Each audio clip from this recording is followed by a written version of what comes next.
All right, hell yeah! Back on a Friday night. And a new intro video! Let's fucking do it. God damn it. Yes, listen up, motherfuckers, I'm about to spit about the world's greatest show, yeah, this is it. Well, it is if I'm getting insane. This dude's out of his mind, cause he spends his name. With show on drop, it's time to begin. Everything's already fucking... There we go. The world's on fire, be a parody, shit's getting dire. Religious bullshit, it won't make you feel like dying. Cause they touch you more, chill, man, and only you right here. Go from zeros to heroes, just for one day. It's the world's greatest show, and it's coming your way.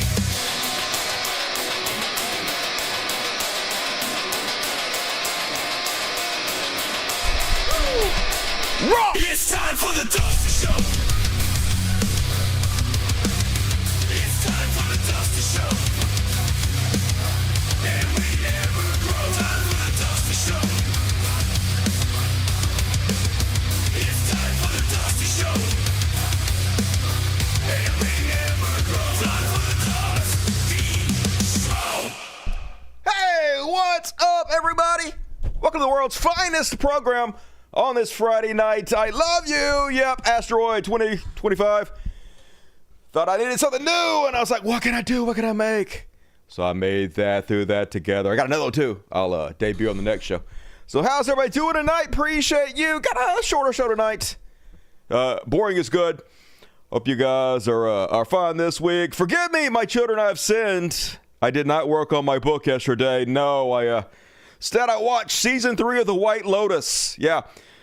Never saw the other seasons. That's not true. I started watching the first season. I don't like it. I didn't like it. I don't like Stifler's mom. I don't get it. I don't get why everybody loves her. Anyway.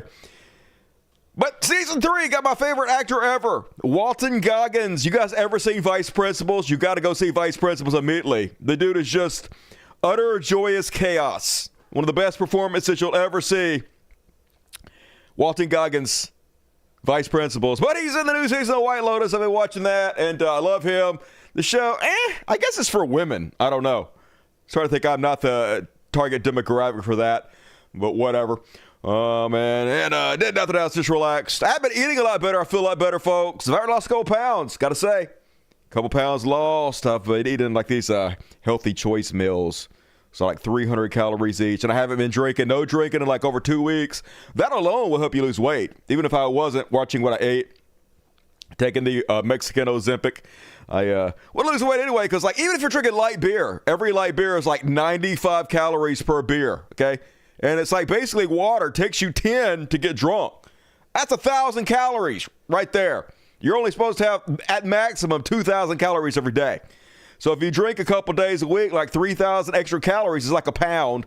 You get a fucking pound a week just kicking back a few beers. So lots of weed. That helps. Being sober sucks. Reacher, yeah, fucking Reacher. That fat ass. Have you seen that other guy, though, that's on the show with Reacher? He's a bodybuilder that's 7'2". Reacher's 6'2". Makes Reacher look tiny. That dude's fucking massive. Thank you. You look good. I can't see you, but I know that you must look good because you're complimenting me. That's the way it works. And all right, let's go ahead and kick the show off, folks. Hells to the yeah. As always, super chats are open. If you love my show, you know I do. You're watching it. Click the dollar sign over here. It's over there somewhere. You'll figure it out. You're very smart and or sexy. So figure it out. Super chat me. I'll read your words in my real voice. If you super chat me, thank you in advance. All right, let's go ahead and kick the show off, folks. Another depressing week. But hey, what more would you expect for the world's greatest show? It's Chud Watch. Chud Watch, talking about Chud Watch. Hey, yeah, yo. We talk about Chud. Shabba-dabba-ding-dong. You barely get 1,000 calories a day? Holy God, how do you live on 1,000 calories a day? And I did watch 1923. I watched the first season. It's kind of slow. It's okay, though. Hadn't watched the new season yet. I'm waiting for all of them to come out so I can binge watch it. First up, Orange Goof finally did it. They abolished the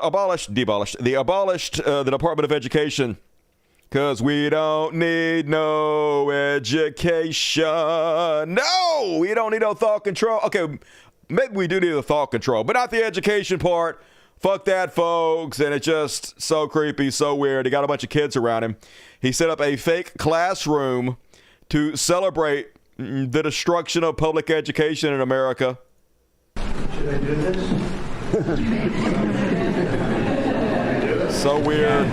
Here's the people that hate indoctrinating children. Yay! And the crazy part is, like, all these kids are homeschooled or in private schools. None of this really affects them in any way.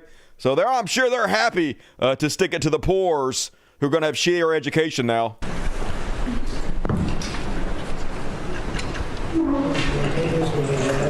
It was very lucky. I sent another document. So lucky, it's so lucky, it's so awesome. Then he signs it, and all the kids are pretending like they're also signing away education in America.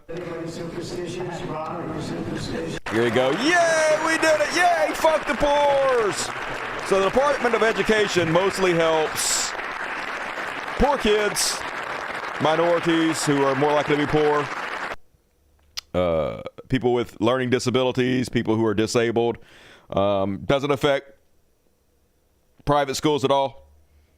In fact, just the opposite. I guess it helps private schools because now they're doing all the school vouchers that are specifically supposed to subsidize Christian private schools. That's really the whole point of this, of course. They want to dumb down the populace and harder to control public education because it's supposed to be separation of church and state. They don't have to do that at private schools, so the more money they can funnel to the private schools, the better. And, of course, they ain't got to worry about the poor people going to the private schools because the vouchers only pay a certain amount. So it just basically helps subsidize the rich sending their kids to private schools, but the poor still don't have enough money to send their kids over there. So it's just a destruction of public education. And they said they were going to do it, folks, and 25% of the people in this country voted for it, so we all have to be uneducated. We all have to watch our kids fall even further behind other countries because our system allows 25% of the people to destroy the entire country if they vote for it, if they are conned into the world's richest man, if their votes are bought. And yeah, of course, Elon Musk posting this. Department of Education. Yay, he killed it, folks. Isn't it great? Hooray! Finally, greatness. I can't believe how great we are now. I know we're all sitting around thinking, this country's pretty good, but you know we have too much of education. Need less education. Hey, I think we can all agree, fuck the teachers. Fuck the students. Fuck the poor.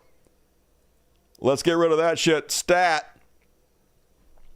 And yeah, can't even spell the word department right. I'm starting to think maybe we do need some education. Don't know. But this is what it's all about, folks. Fact, they didn't fear what breaking the Department of Education would do to their kids. Their kids are in fancy private schools. They are dismantling the Department of Education so our kids have no choice but to be undereducated and work for their kids. And that's 100% what it's all about. We got too uppity. The workers didn't want to work anymore for slave wages. The rich couldn't find fodder to make as much money off of. We demanded a little bit more living wages. We demanded not to starve. We demanded enough to pay for our fucking rent. No more. Keep you fucking so undereducated. There's nothing you can do except for work for us. Be under our thumb all the goddamn time. The new feudalism, folks. That's what our country has become, ruled by oligarchs. And George Carlin, rest in peace, he was dead on. This was like, 30 years ago. They want obedient workers, people who are just smart enough to run the machines and do the paperwork and just dumb enough to passively accept all these increasingly shittier jobs with the lower pay, the longer hours, the reduced benefits, the end of overtime and vanishing pensions that disappear the minute you go to collect it. That's what's going to happen, folks. Elon Musk going to steal all our Social Security we paid in our whole fucking life because he needs more money. He needs a bigger tax cut.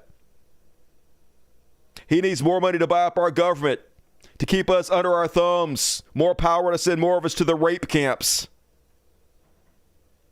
I saw L Train telling me earlier to stop calling it rape camps. Get fucked, L Train. Have you seen them? Have you seen them? They got them stacked, these bunks on top of each other, and they got 50 people on top of each bunk. Imagine they put an American there. Somebody not from the area, an outsider. Imagine what they're going to do to that motherfucker. They're going to rape him. You know it.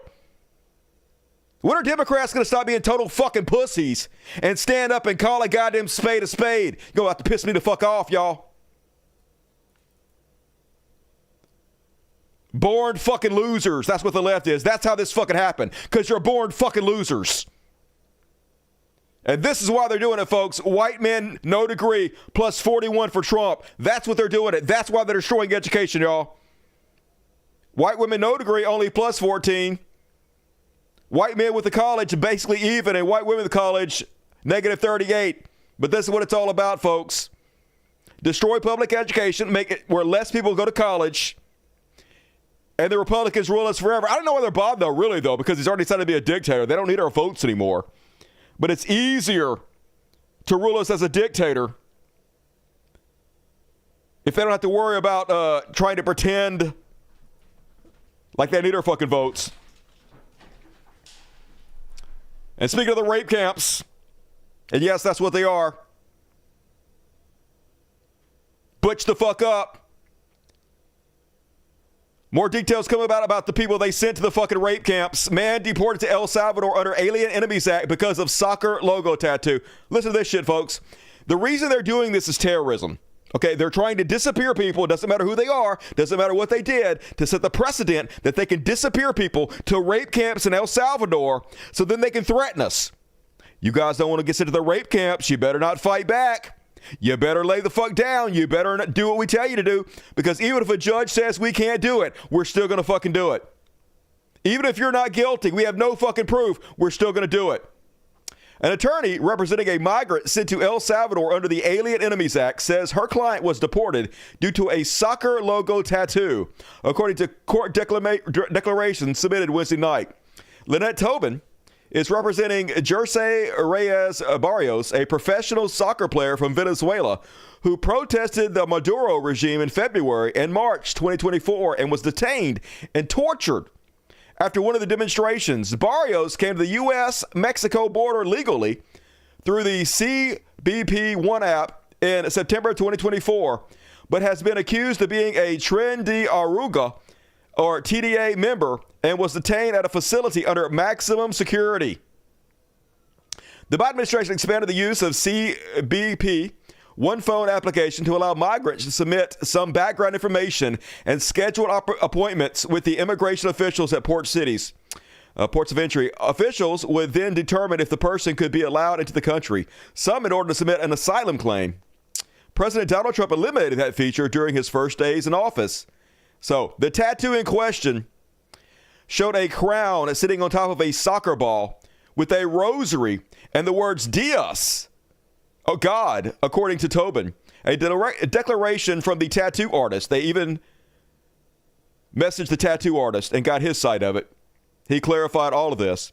Confirmed that Barrios chose it because it was similar to the Real Madrid soccer team logo, the attorney said. According to Tobin, those alleged gang signs were the hand symbols for a rock and roll I love you sign. So basically what they did was they looked at his tattoo, was a soccer tattoo, and they went to his Facebook page, and he was just like doing the devil horn sign, woo, rock and roll. And they said, gang member, let's send him to the rape camps. In America, y'all. In America. Now, I knew the rape camps were coming, but even for me, this is a little quick. It's only been 8 weeks. I thought they wait at least 10 weeks before shipping us to the foreign rape camps, yet here we are. Just crazy as fucking shit. So obviously all they wanted to do, though, folks, they wanted to act like they're doing something. Donald Trump spread all these lies during the election that Venezuelan gangs had taken over apartment complex in Aurora, Colorado. And he was going to step up, the big badass he is, and eliminate these fucking gangs. So they just rounded up anybody they could accuse of being a gang member to send to the rape camps, to make an example out of them, to terrorize the fucking rest of us. That was the whole fucking point.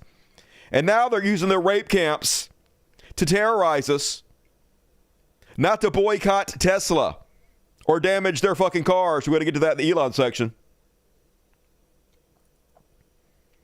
And yes, we're finally seeing evidence against the migrants. It's unbelievable. At this point, it's not even unbelievable, though, folks. Everything that we can do to be evil, this country has done. past the point of no return by a long damn side. And I can't help but notice NRA accidentally forgets to rise up against tyrannical government. And here's the crazy part, folks. Like, I actually sort of owe a lot of these rednecks around here, a lot of my family who I've shit on over the years, I actually sort of owe them an apology. Because for years, they've been collecting guns, hoarding guns, stacking up on ammunition. I've been like, what the fuck do you need all those guns for? You crazy goddamn gun nuts. You're never going to use all those guns. You're just paranoid. You're an ammosexual. You're wasting your fucking money out of paranoia. And they were like, what, Dusty? You don't think the government might rise up and do some dystopian shit? You trust the government? And I was like, we are the government. There's nothing wrong with people uniting together, pulling all our resources to make the world better for all of us. You're just paranoid. And they're like, what if the government someday decides to, I don't know, disappear people to rape camps in foreign countries? And I was like, you're crazy. You're a bunch of crazy people. The government's never going to disappear people to rape camps in foreign countries. What's wrong with you, you nutbag? And now here we are. And they're the ones going, hey, they're over here. They're over here. Send these people to the rape camps. Send them to the rape camps. Like, what the fuck? Look, I'm sorry I didn't believe you. I'm sorry. But please don't send me to the rape camp, okay? Please? I'm begging. Come on. Anyway, starting to think like you guys are just full of fucking shit. You just love guns. You didn't actually care about government overreach in any way, tyranny in any way, because now you people are the boot that is treading on us. Fake evil sacks of shit. And Jessica, I guess, trying to fight the good fight over on Fox News, but they could not give a shit less. She's pointing out this poor guy, this poor innocent dude they sent to the rape camps in the foreign countries. The rich people on Fox News could not have a shred of empathy. Just justifying this every way they can. Hey, it's good if innocent people get sent to the rape camps. But Donald Trump saying on Truth Social that maybe you'll go to El Salvador. At this moment, when the ACLU attorneys are reporting that people have been falsely sent to El Salvador, which is what we said was going to happen, they're being sent back because guess what? They're not Venezuelan, and also they send some women, and El Salvador doesn't want to take women. Misogynist. Are you going to finally admit that the way that they are vetting these people is inaccurate? You're into vetting now. Vetting is good now. You're into vetting now. They sent people to rape camps. Just good God, this is so grim and dystopian, y'all. It's literally like worse than any dystopian novel I've ever read. Like literally rounding up innocent people and sending them to rape camps in foreign countries. I mean, that is like the ultimate you'd read in any fucking novel, right? I would literally rather be killed. I would rather, in the book 1984, have my face eaten off by rats than sent to the rape camps in El Salvador. And that's why they're doing it. It's the same reason Christianity chose eternal torture to terrorize your mind with. It's literally the worst thing they could think about. The worst threat they could come up with. Well, this is the worst threat they could come up with. You better shut up. We're going to send you to the El Salvadorian rape camps. Yep. Terrorism. That's what it's all fucking about. Why the #1 cable news network in the fucking world gonna laugh about it. Beyond fucking evil, folks. About the Venezuelan soccer player who was tortured by the Maduro regime and was sent to El Salvador. He had a legitimate asylum claim, went through a legal port of entry. What about the Americans who've been murdered by illegals? Let's not do all this. Why not? Let's not do all this. Why are you even caring that an innocent person got sent by the American government, disappeared to the rape camps? What about people that were killed by illegal aliens that this guy had nothing to do with? Shouldn't this guy be punished for what all the other Browns did? Shouldn't he? Because it doesn't suit you right now. Democrats and whether or not they're voicing any so kind ridiculous. of negative. It's not ridiculous. It is. The question was a simple one. And Yeah, okay, if it's that simple, then why did Donald Trump make sure that Congress couldn't pass the strong border bill? The entire time he did that, he ensured more migrants were going to flood across the border to kill people. You guys didn't give a shit about that. You're fake as fuck. You don't care anything about this. You're just evil. As evil could possibly fucking be. And giddy about it. Joyfully evil. can't answer I it. did answer it. I answered it then on to the explicitly next because I'm a one. grown-up. All right. And I can On to say, the next one. Shut up. Move on. Don't talk about the rape camps. Oh, Janine asked me a question. Here's my answer. Also, Janine, then could you answer my question? Do you think it's okay that innocent people are being sent to a foreign gulag? I think that what's important is that we And that get Elon rid Musk- of, okay, I think what's important is that we get rid of the criminals in this country, that your favorite president allowed to come into this country. Literally, your president made sure they did not sign the bipartisan border bill that was negotiated and designed by the Republicans on purpose so he could continue the crisis and get elected. These and aren't create, criminals. to create all kinds of havoc in this country. And Just so dystopian, folks. Man, this is getting so scary. And then the Department of Homeland Security shutters agencies that investigate complaints. Agencies that were designed to take human rights complaints, they're shutting down because you don't have any human rights in this country anymore. You either worship Trump, worship what they're doing, or whatever happens, happens. The Department of Homeland Security is eradicating 3 internal watchdog agencies that investigated complaints and advocated for immigrants, calling them roadblocks to immigration enforcement. A spokeswoman said Friday, yeah, having to give you guys human rights is a roadblock to sending you to the rape camps, y'all. And make no mistake, they're starting with the brown people. They're starting with the illegals. It's us next. This is all a fucking trial run, y'all. Somebody last week said, Dusty, they're not going to come after you. You only get a few thousand views on your show. No one gives a shit about you. Yeah, I'm sure a lot of Jews thought that back in Germany. Hey, I'm not doing anything. I'm not even speaking out. They don't come for me. Yeah, that's not how any of this fucking shit works, you morons. They try to lull you into a false sense of security, lull you into believing you're not in danger until it's too fucking late. Somebody asked, would I really leave the country? Fuck yes. The first white person, I'm sorry, I'm saying white person because I have a privilege as a white person. I have white privilege. And yes, I fought for a decade now to try to make the world more inclusive, right? More diverse. But I can't even give away my white privilege. That's how fucking privileged I am. So yes, probably American citizen white people are going to be the last ones sent to the rape camps. But it's going to happen most likely. So the first white person, the first white American citizen they round up and send over there because they spoke out against Trump, yes, I'm out of this fucking country. I'll probably shut my channel down until I escape the country. I'll probably bring it back up. Once I'm out of the country, I'll probably bring it back up and continue my show because I'll need some money to live in Mexico or where the fuck I'm living. But maybe I'm paranoid. Maybe it won't happen, but they're already sending motherfuckers to rape camps.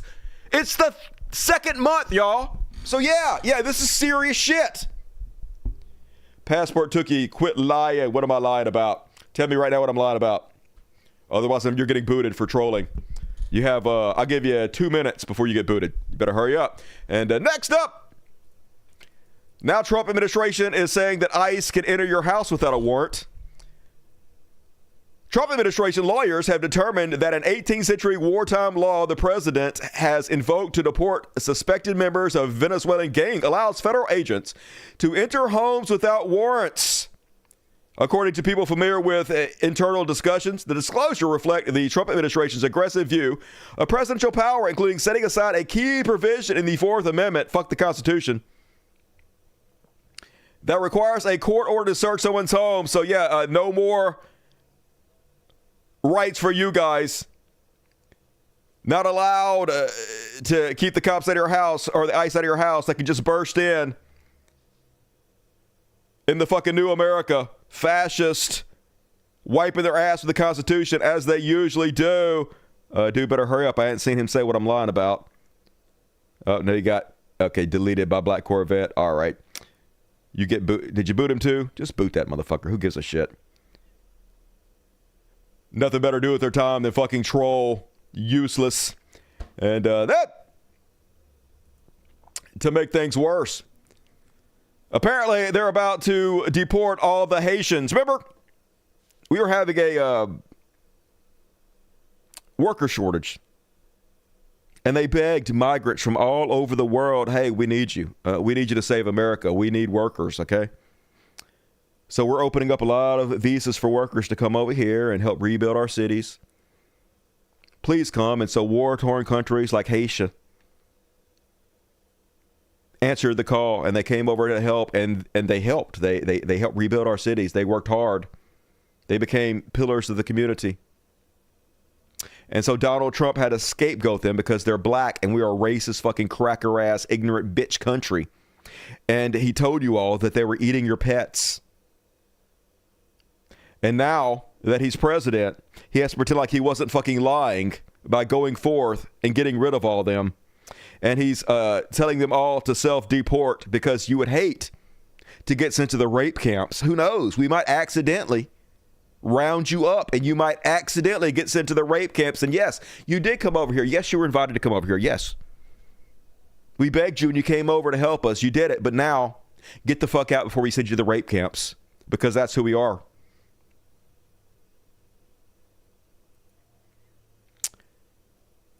Scary times, folks. And this can't be good for travel. This can't be good for tourism. Britain issues U.S. travel warning after abuses by ICE. Britain has revised its advice for citizens traveling to the United States to include a warning that anyone found breaking its entry rules could face arrest or detention, but they're even rounding anybody up, so I wouldn't even take the chance. This is not a safe place for Americans anymore, much less anybody who's not an American citizen, okay? Who knows? You might accidentally get sent to the rape camps. Better stay the fuck put. The America that once existed, that everybody wanted to come to, that everybody wanted to come to Disneyland, that everybody wanted to come to fucking Florida or California or see the Rockies, that America doesn't exist anymore. We are a totalitarian dictatorship run by the most evil sacks of shit who are evil giddily on purpose because that's what they get off on. They're sadists who enjoy watching us suffer. So stay the fuck away, everybody. And then if it can't get bizarre enough, did you see Trump giving himself a drone show? Literally, if this was happening in North Korea with Kim Jong-un, it'd be all over the internet making fun of them all day long about what a third world embarrassing dictatorship it is.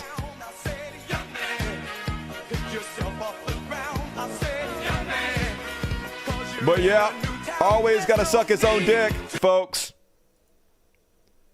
Just so over the top. It has to be a simulation, y'all. This can't be real, right? America couldn't have fallen this far, this fast if life was real, right? And then I accidentally misreported on the last show that Trump fired two main officials from the FCC.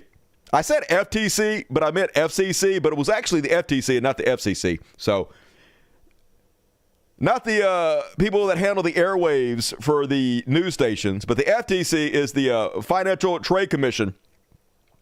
And the reason, apparently, that he fired these two people is because they were watchdogs for the FTC. They were not the people running it, but the people like second in command that don't actually make the decisions, but are there specifically because if something funky happens, they can report it to the American people. Here's the woman he fired explaining it.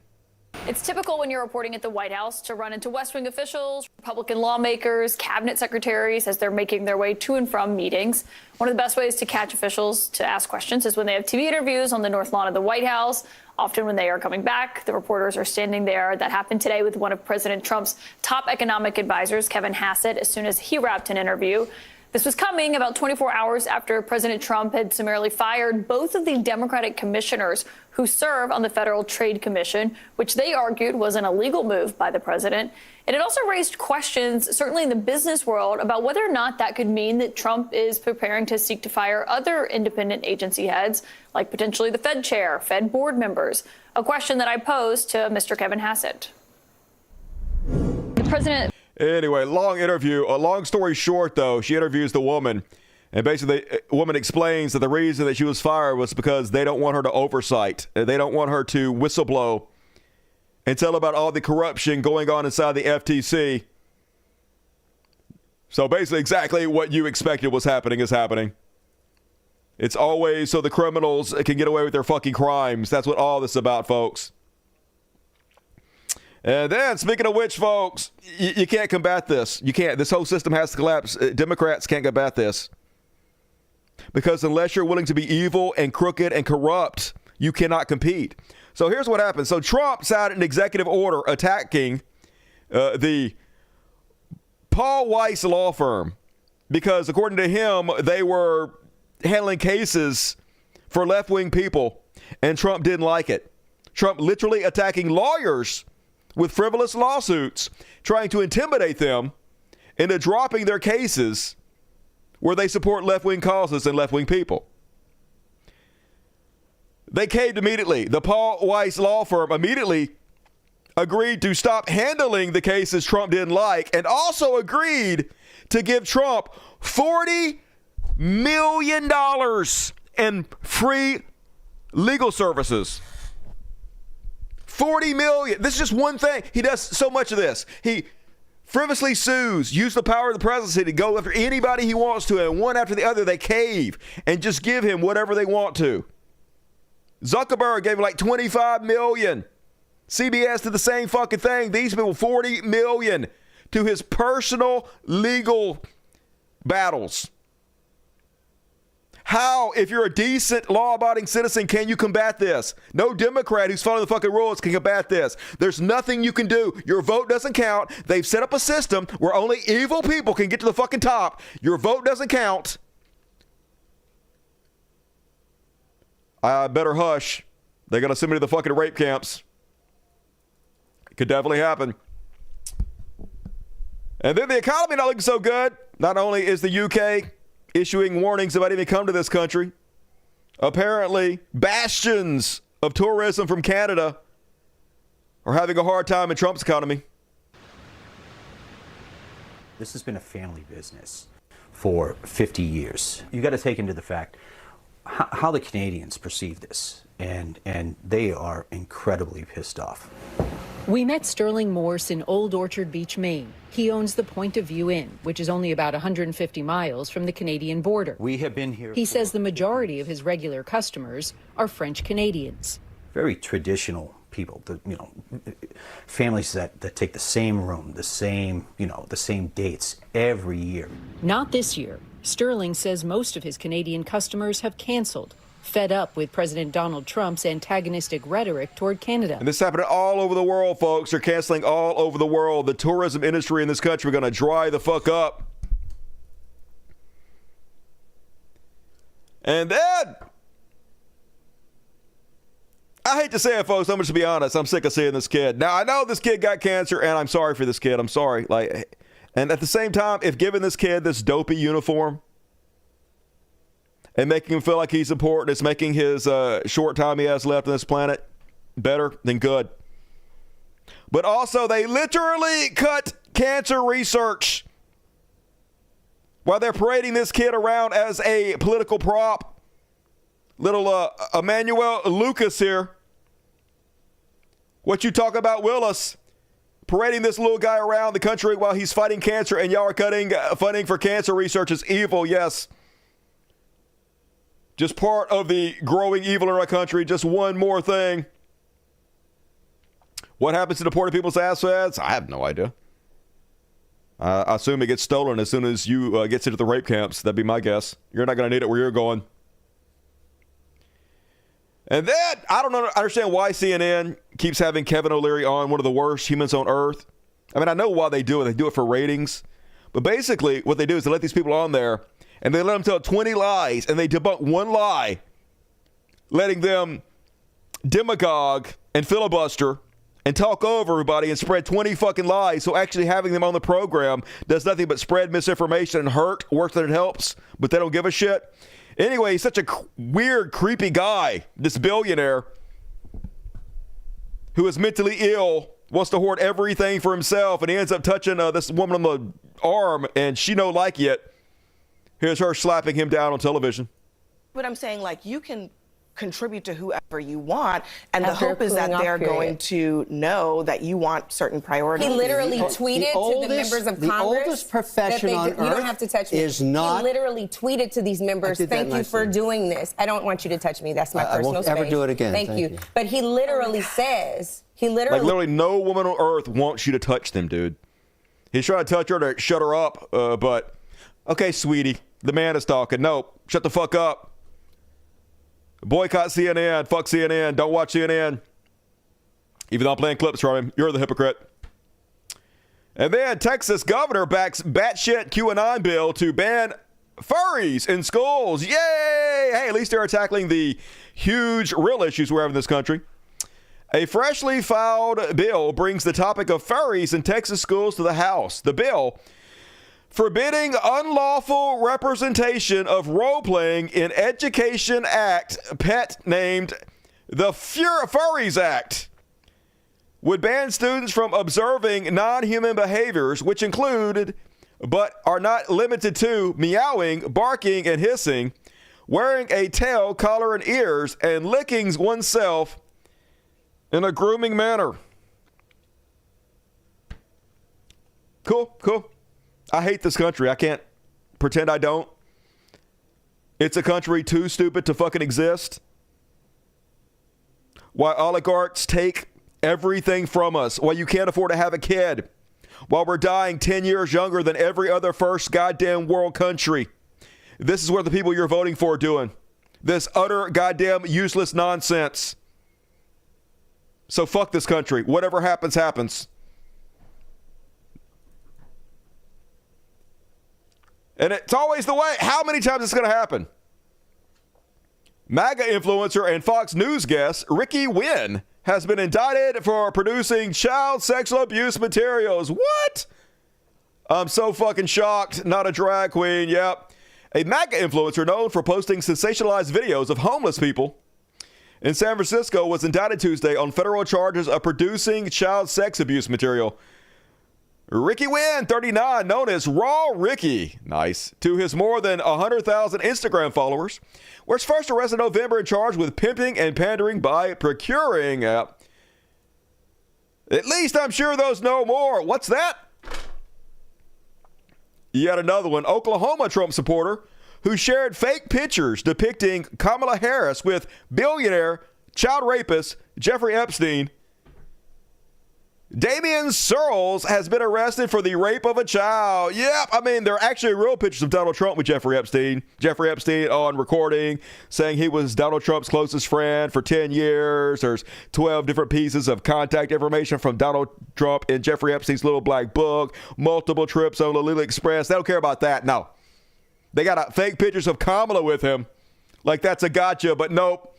All pedophiles, every one of them. I'm just going to assume until I found out differently, every single Donald Trump supporter is a pedophile, okay? I think that's just safe, right? I mean, yeah, I know innocent until proven guilty, but that's only in a court of law, baby. If I had kids, I'd definitely keep my kids far away from anybody supporting Donald Trump. At this point, it's kind of child negligence not to. And then another week of really raucous town halls. Now, the Republicans are pretending like people's votes count, because if they stop pretending your vote counts, we'll probably kill them. So they don't want to be killed. So they have to go through this play, this act, that they actually give a shit what their constituents say. But once you watch their behavior, it's very thin. You can tell they don't actually care. They're just doing this because they've always done it. Anyway, I guess the voters have to feel like they have some kind of power. They have to tell themselves this fiction. And I'm not trying to discourage it. I guess you have to do something. You have to fight back somehow, non-violently, I guess. So this is what they're doing. They're going to the town halls and raising hell. So here's a recent one. Harriet Hageman in Wyoming.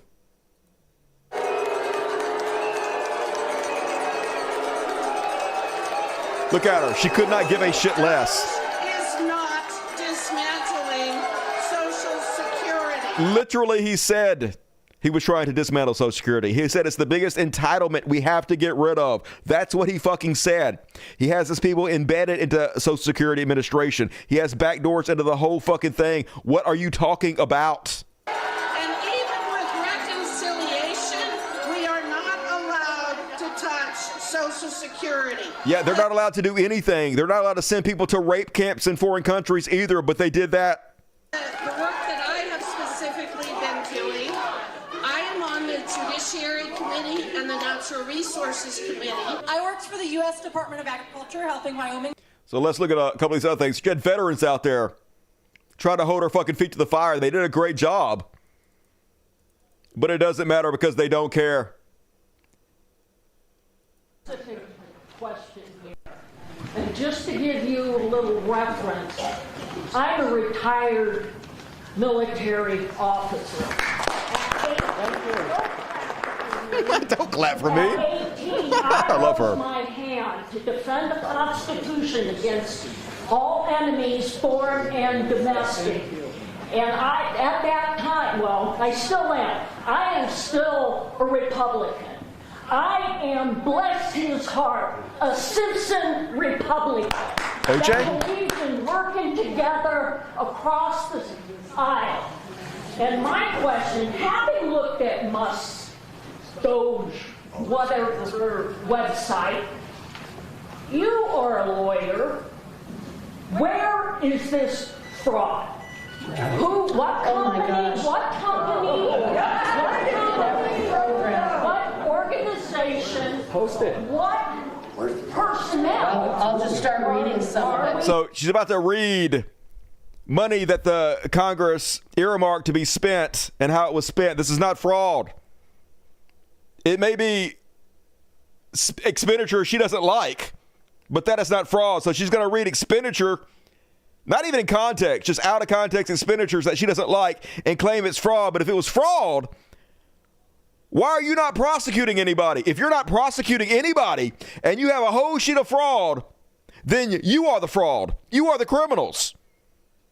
But of course, they don't have any fraud. They haven't listed any fucking fraud. They just have expenditures they don't like, and they're trying to bamboozle the American people into believing they're justified for what they're doing. Going after. I'll just start reading some of it. I'll just start reading it right now if you'd like me to. I'll just focus on USAID spending right here. That's spending. I didn't say spending. I said actual fraud. This is what it is. This is the spending associated with the fraud. That's not fraud. That's not fraud. If they said they were going to spend it on something, they spent it on something else, that would be fucking fraud. If they stole the money and they didn't spend it on the thing they said they're going to spend it on, that would be fraud. The Congress earmarking funds and then them spending funds is not fraud. You fucking liar. This is the fraud. Spending is the fraud. Spending is the fraud. Yeah, It's 1984, folks. Yes, it is. Words don't mean anything anymore. After specific companies or specific personnel. And she's ignoring her. If it was fraud, you'd be going after the specific companies and personnel for this fraud. Ignoring her and just reading off the shit instead because she doesn't care. Fraud. 500,000. This is fraud. No. This is fraudulent spending. No, it may be abusive spending, but it's not. Well, and what I said. They have her number, folks. These people are actually really good. They know exactly how these congressmen are going to respond. And they're trying to cut them off the knees, but it ain't working because these congressmen don't care. This woman knows your vote doesn't count. But she's trying to pretend like it counts because the alternative is, so. And there she is, folks, trying to praise Elon Musk and Doge. Let's see how that goes for her. So we have been working to introduce bills so that legislatively we can modify both of those. Boo that woman. That was a short clip. And then another one. Oh, this is the same one. This person would like to know how I am going to help protect the rights of trans and non-binary people in Wyoming. So she says, this person wants to know how I'm going to protect the rights of trans and non-binary people in my community. Here's her response.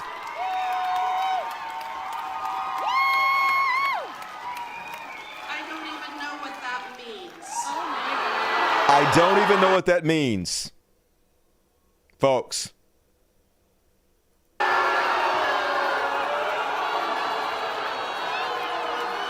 In other words, they don't have any rights. No one is violating their rights. Trying to take their identity away. Trying to erase their fucking existence. Making law after law after law against them. That's not a violation of anything. These people shouldn't exist anymore. What are you talking about? And Senator Chuck Grassley also got the business. That Congress is created and in violation of the Constitution. My question to you is, why do you believe that President Trump is above the law? And I'll just reinforce because he's a spineless coward. Here. Why have you not spoken out for it? Yeah.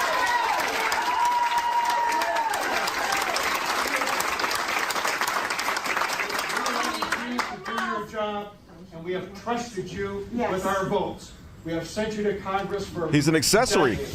We expect you to follow through for what we Iowans really criminally want complacent our government to do in this and fascism. Not to have a federal government that is being dismantled by this President Trump and Elon Musk. Yeah, I know. Please stand up for what's right and do your jobs.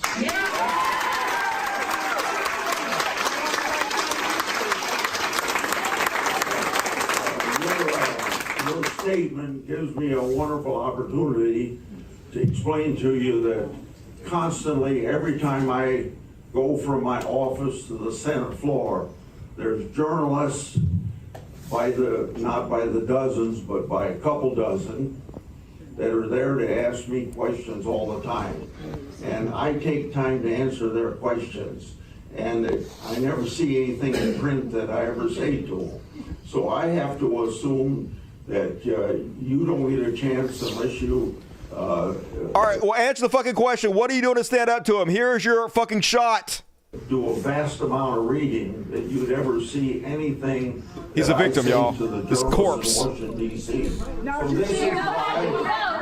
this is why on a weekend I put out something on my website called The Scoop that carries all the things that I have said or speeches I give on the floor of the United States Senate or press release. Fucking useless. God, we have to stop electing corpses. I know, like, it doesn't matter.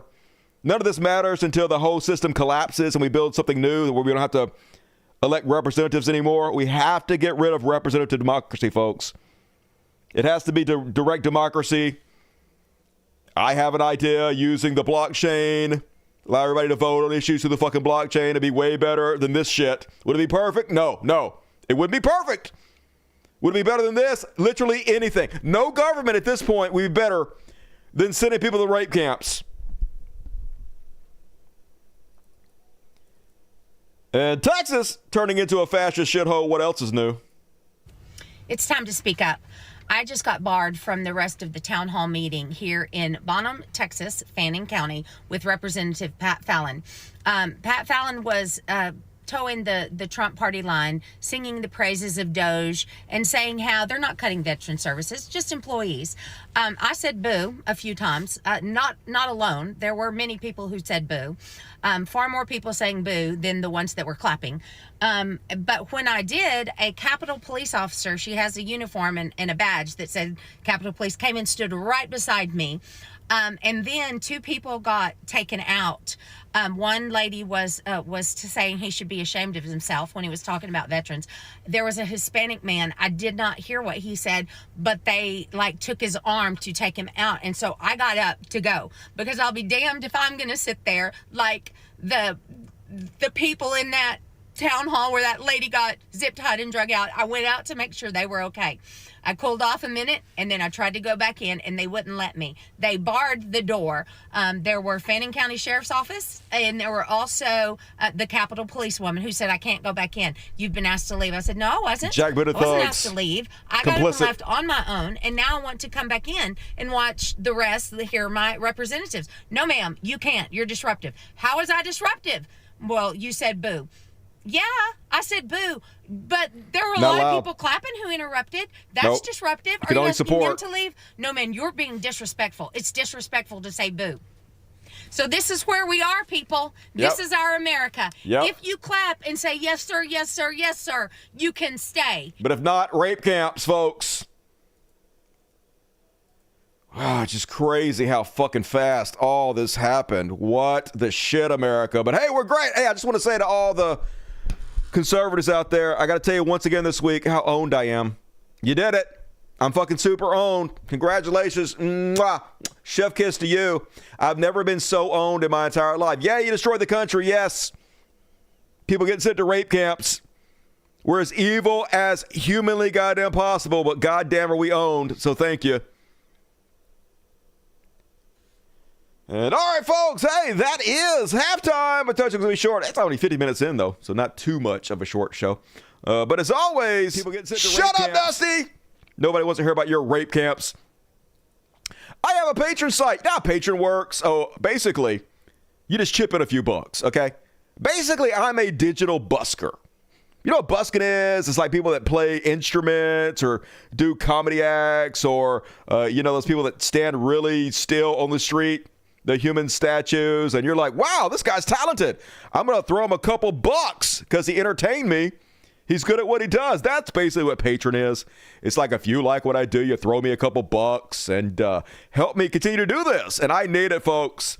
Money has dropped 30% in the last year. Wrong direction. So in every single video, the very first link is my Patreon. If you like what I do, please consider chipping in and helping out. I would very much appreciate it. Thank you in advance. And I got my couple PayPals. Yeah, PayPal. If you want to send tips through PayPal, that's a great way to do it. They take less than the Super Chats. I'm not trying to discourage the Super Chats, though. The Super Chats are lifeblood of the show. But I got one from Eric Schroer. Send me $20. Thank you, Eric. That was very generous. And let me check out. I got one more from somebody else. Go home, motherfucker. Yes, all transactions. Hurry up. Fucking PayPal slow as shit. I blame Elon Musk. And Kevin Lewis Cazo, $20. Thank you, Kevin. Roland Pablo, give me 10. Thank you, Roland. And Mike Clark, give me 10. Dennis Jensen, give me 10. I think I read some of these last time, but it's fine. Appreciate you guys.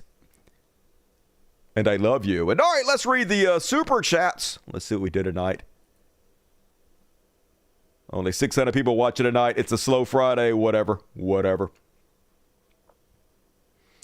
from Jeremiah. What up, Jeremiah? Good to see you tonight. Rebecca Poise. I love me some Rebecca. Sad, true, and very lifelike thumbnail. Except Trump would not look so good. Looking forward to catching up. Yeah, AI always makes everybody look better than they actually do in real life. It made me look like George Clooney, like a gang member, George Clooney, in the last thumbnail, which I ain't hating on. And thank you, Rebecca. You rock. Everybody, please, please, please shower Rebecca with love. She deserves it. VentureVan, $20. Much love, everyone. See y'all on the replay. Try to have a good weekend, Dusty. Oh, I'm going to try to work on my book this weekend. Didn't work on it last week. I'm going to try to knock out another chapter. I got to get busy, y'all. Time just gets away from you. Takes so long to do the show. I feel like I don't have much time to do anything else. Then I work all fucking weekend. It's back doing the show again, man. All work and no play makes Dusty a dull boy. Welcome to Dust Buddies, William Johnson. Hell yeah. And Daddy Nerdnick. Spam the chat with impunity, you handsome sons of bitches. Haley D, what's up? Friday. Fuck yeah, Haley. We do it on the Friday. Appreciate you as always. BBC. Love you all. Stay safe. Organize, divest, boycott, gum up the works. Break the machine any way you can. Keep your money in your pockets. Buy local. Read books on fighting fascism. And be nice to little Elon. He's sensitive. Yep. Whatever you can do to fight back, folks. I'm not trying to discourage it. I just don't think any of it's going to be affected because they aren't listening. They don't care. They don't care what the judges do. And I got to be careful. I got to be more careful about what I say. But you guys got good imaginations, don't you? Thank you, BBC. And WSD time, $10. There was an auto expo in January where I got to take a ride in an EV. Explain to me why the $100,000 Cybertruck was the worst, most bare-bone, ugliest, and emptiest EV I've ever seen. Because Elon Musk nuthuggers are a cult. They're just like Donald Trump nuthuggers. They'll buy anything this dude tells them to because they believe his hype. They believe this bullshit Tony Stark image. The real truth is, so life is scary. You're born not knowing anything, and you're thrown out into this horrible, weird, confusing world, having to figure literally everything out. What you're supposed to do here, why anything exists, period. Just everything. And it's hard. It's difficult, especially if you're dumb, to figure out things. And the dumber you are, the harder it is to admit that you just don't know and nobody knows. So when you're super dumb, you want to believe there are people out there that have the answers. Geniuses. And it's comforting. Even though you don't know, this genius has all the answers. So all I got to do is follow him, and I can throw my lot in with him. I can build my personality around this person who I believe has all the answers and is a genius. And thus, by building my entire personality around them, I too get some drips, drops of this genius on me. I can thrust this persona onto myself. I can live vicariously through them. And that's what they do because it's less scary. It makes them feel like they're less of failures than they are. And that's what Elon Musk has going for him. Same thing Donald Trump and every con man and televangelist. Very common. WSD time. I already read that. Silver Mandalorian. Mando. $5. Anyone who doesn't see that our country has been taken over is in denial. Thanks for what you do. Yeah, most of them know it. They just pretend because they don't actually give a shit because they're evil. I am Two Fly Cam, $2. Love the show, Dusty. Will you really flee the U.S.? I read that already. And yes, I definitely will. I'm not going to the rape camps, folks. I guess I'll suicide by cop if that's what it comes to. I guess. Or I'll make them kill me if I have to. Or I'll kill myself. Now, I'm not suicidal. Facebook, YouTube, I'm not suicidal. This is not real. I'm not suicidal. I'm just saying before I will let them send me to rape camps, I'd rather be dead, right? Wouldn't you? Imagine they send you, a white American who doesn't speak the language, over to the worst gang-controlled field prison in El Salvador. Can you imagine what they're going to do to you? Anything would be better, which is exactly why they're threatening you with it. That's exactly why they did this. They want to terrorize you with the worst thing that can happen. They would rather you want to be dead than go against them. And 10 tickets, hell yeah, Kevin Milligan, appreciate you. I'm not doing an after party tonight, didn't have enough. We're going to do some of the after party, the few things I had saved for the after party. We're going to do at the end of the show. But thank you, Kevin Milligan, and be sure to tune in on Monday for after party. And if you got a ticket, give Kevin Milligan your love. You have access to all the after parties, all the past ones, and all the future ones, at least for a month. So Kevin Milligan is amazing. Dusty, the U.S. military is built to uprisings, armed or not. Yeah, probably. But what else are you going to do, right? That's what they said they needed all the guns for. Were they full of shit? Yes. I do fly can. I have a 4-hour drive to Toronto this week. Can you do a Saturday show? No. If not, I guess I'll listen to your audiobook. Be well, everyone in chat. I appreciate it, but I'm already working so hard. Doing 3 shows a week is a monumental task. I barely have any time to do anything. I know you're only thinking, you only come on a couple hours. No, you know how long a show like this takes to put together? Dozens of hours, 20 hours per show. I'm working easy 60 hours a week, so I don't have time to do a Saturday show. Sorry. Hey, but good luck on your trip, and I appreciate you. Check out the audiobook. First chapter's 30 minutes. That'll give you a little something. PJD4, $20. Hey, what up, PJD4? Thumbs up to you. Appreciate you. Smoky Stew. Delicious, delicious smoky stew. For Dusty and the Cats. Hey, love you, Smokey. Good to see you tonight. Appreciate you. Rocket6923. Gonna make me read you sexy. Sorry. I've been away for a while. No forgiveness. You deserve more support. We'll try to be around more often. I do, and thank you. Hey, $40 very generous. I do forgive you because you bought my forgiveness, and I am a whore. 10 tickets from Incubus. Fuck yeah, Incubus. If you got one, be sure to give Incubus your love because he deserves it. You rock, dude. Appreciate you. Seth Mage, $10. The Texas Planetarium Factory this week was long and hard. That's what she said, baby. Been a rough week. I'm playing old Sonic games, getting drunk, and watching, restreaming every night. Dusty, the best show ever. Yep. Hey, it's a pretty good show. And thank you for supporting it, Sith Mage. Don't get too drunk, though, baby. Have fun. Federicks, $10. Reality Bites. Yeah, it sucks.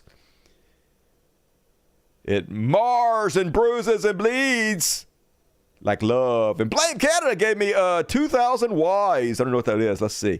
Let's see what a Y equals in English. 1339. All right, I'll take it. Thank you for your $14, Blame Canada. I won't blame you. And Nocturnal Bass, $3. Fuck yeah, hook 'em horns. $20 from Agent Orange. It's vaudeville. The way they gained our trust is so bizarre, so bizarre. It's about Trump. Listening to Priest Vaudeville. All right, sounds good. Hell Satan, Juke. MW, $20. Wish I could give more. I'd be your Russian billionaire sponsor. Yeah, there's a reason shows like this don't get billionaire sponsors. Mostly because I'm like, eat the rich. Fuck the billionaires. Free Luigi. What kind of billionaire is going to support that? I don't blame them. But thank you, everybody who did support it. Means a lot. And if you guys want to support it, I still going to read every one of the super chats at the end of the show. So plenty of time to get in on my show. Thank you in advance. And all right. You can't see Dusty? Oh, yeah, I did. I got rid of myself. It's fine. You don't need to see me. You can read the super chats without my face, baby. And all right, let's move along, folks. Let's check in to see what the real president is doing. In a little section I like to call Elon. Oh, baby, this motherfucker gotta go. Yeah. And Father of the Year, Elon Musk. So his daughter, Vivian, his trans daughter, Vivian, did her first photo shoot this week. Pretty good. She looks pretty, looks good. Nice photo shoot. And getting herself out there. Got to do something. So, obviously, Elon immediately took to his Twitter account to shit on all trans people. Purposely did this the same day that his daughter had her own special day, that she was getting a little attention. Post this to his 200 million followers.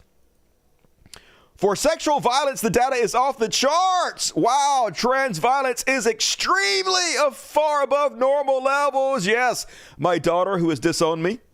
You're obviously some kind of weirdo sexual predator. Man, what a fucking piece of shit. And you might be thinking, hey, I bet this is not true. I bet Elon Musk is the elitist purveyor and spreader of misinformation of the world, and he'll literally say anything to shit on trans people, and you'd be right, baby. Even Grok, his own AI, calling out his bullshit.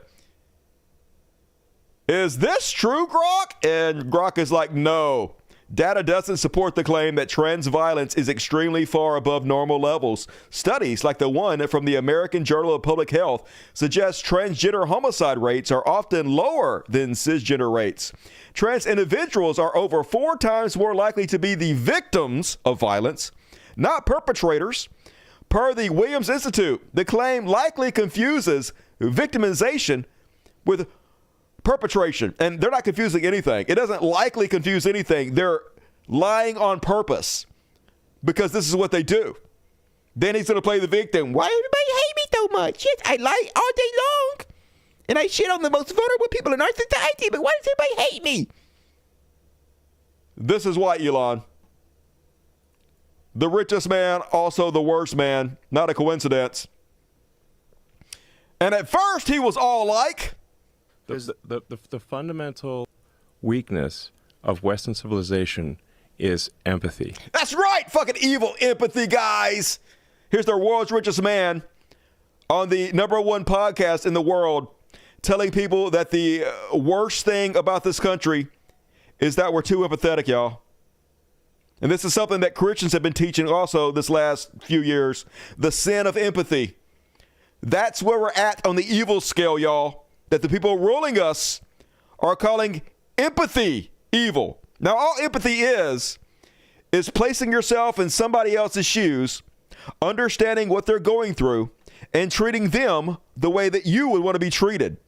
The golden rule, do unto others as you would have them do unto you, predates the Bible by tens of thousands of years. It is the most ancient of laws, but of course, it's evil now in our society. So keep this in mind. The worst thing you could possibly do, according to Elon Musk, be empathetic. Let's see if he sticks to that. The empathy exploit. They're exploiting a bug in Western civilization, which is the empathy response. 2 hours. And now, let's see how he feels about that now. Later. I mean, it's really come as quite a shock to me that there's this level of really hatred and violence from the left. I always thought the left, or Democrats, were supposed to be the party of empathy. The party. Weren't you guys being empathetic? Oh my God!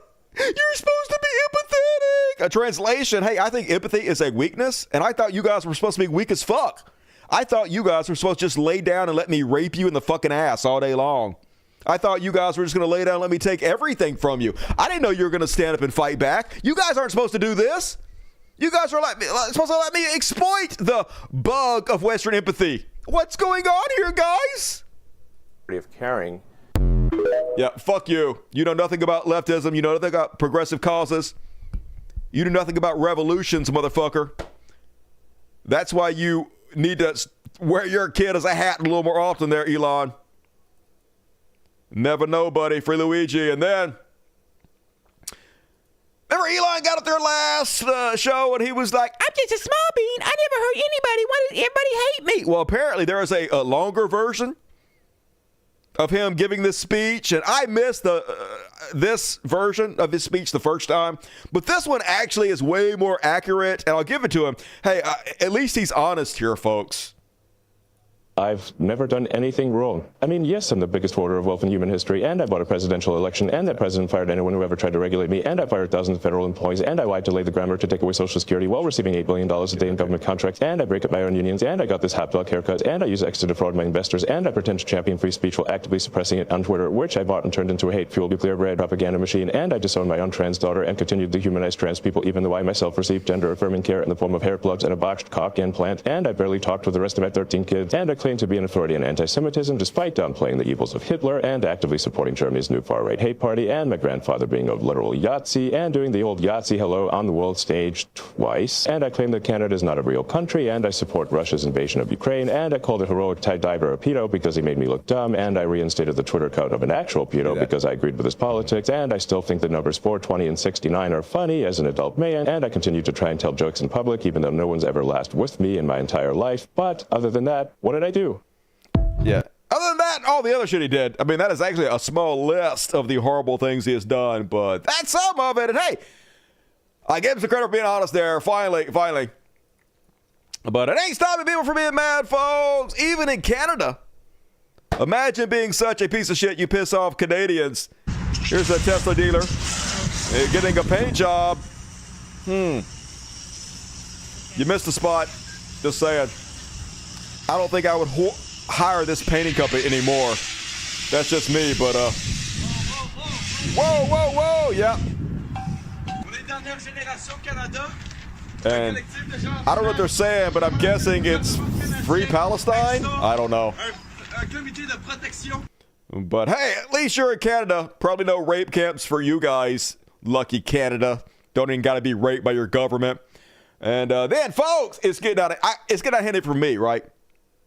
Now, at first, it was just Ken, and I was like, all right, I don't encourage the king. Never have. But fine, if you want a kid, fine. And then they were drawing dicks on it, and I was like, no, do not draw dicks and swastikas on Cybertrucks. Don't do that. Then they were blowing them up, and I was like, guys, can't blow up all the Cybertrucks. But now, they've gone too far with their vandalism. Now, folks, they rubbing their asses on Cybertrucks. No, what? No! Oh my God! That's so terrible. I have to watch that 20 more times. All right, let's see. Drop their pants. No! Got your ass all over it. One more time. Let me see. Oh no! Don't do that. They have to touch that. Oh, one more time. Oh my God! So gross. No. Okay. So, needless to say. Unhappiness. That is what Elon Musk supporters are feeling right now. Case in point, steamed ham, Marjorie Trader Queen's boyfriend, calling for Cal Rittenhouse style security to protect these trucks, y'all.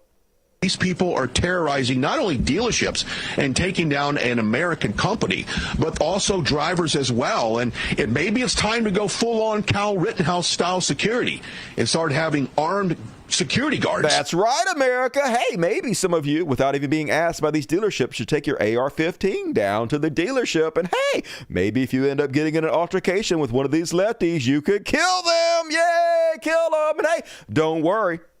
We'll pardon you. You're above the law, so go ahead. Take your AR-15, start trouble, kill lefties. That's fine. Cars more important than people. Those cars worth way more than our lives to conservatives, y'all. Property over people.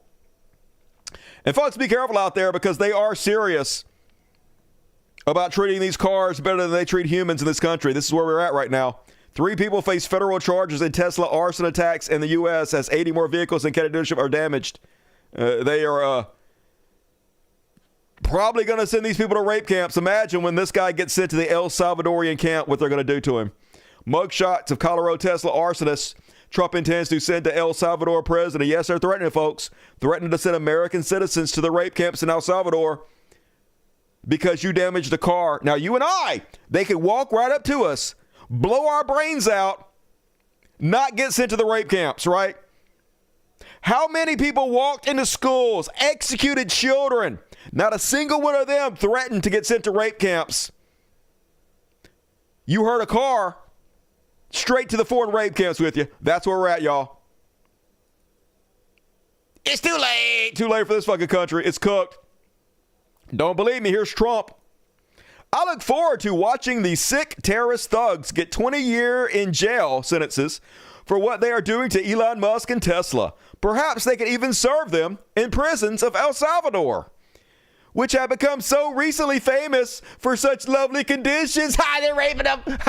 They're raping you guys. Hey, I can't wait till you get raped in the rape camps. That's literally what our president is saying, y'all. That's why he did it. That's why they rounded up anybody without any proof of criminality. That's why they rounded up a soccer coach and they sent him to the rape camps so that they could threaten American citizens with, you better shut up. You better not come out and protest. You better not revolt against the world's richest man who've taken over our government, because rape camps for everybody. That's what they're doing, folks. It's terrorism. Not people who damage Teslas. That's not terrorism. This is terrorism.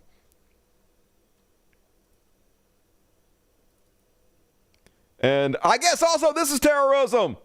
Gonna have to round up a little fucking terrorist, I guess. I feel sorry for the fucking birds. I guess the birds gonna get to the rape camps now, right?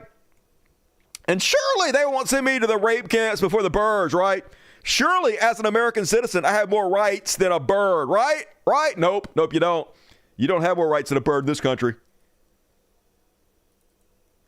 And Steve Ducey asking the president, hey, I know that you just round up brown people and claim they're gang members and send them to the rape camps, but don't you think it might be slightly more difficult to send American citizens to the rape camps in foreign countries simply for damaging a car? Here's Trump's response.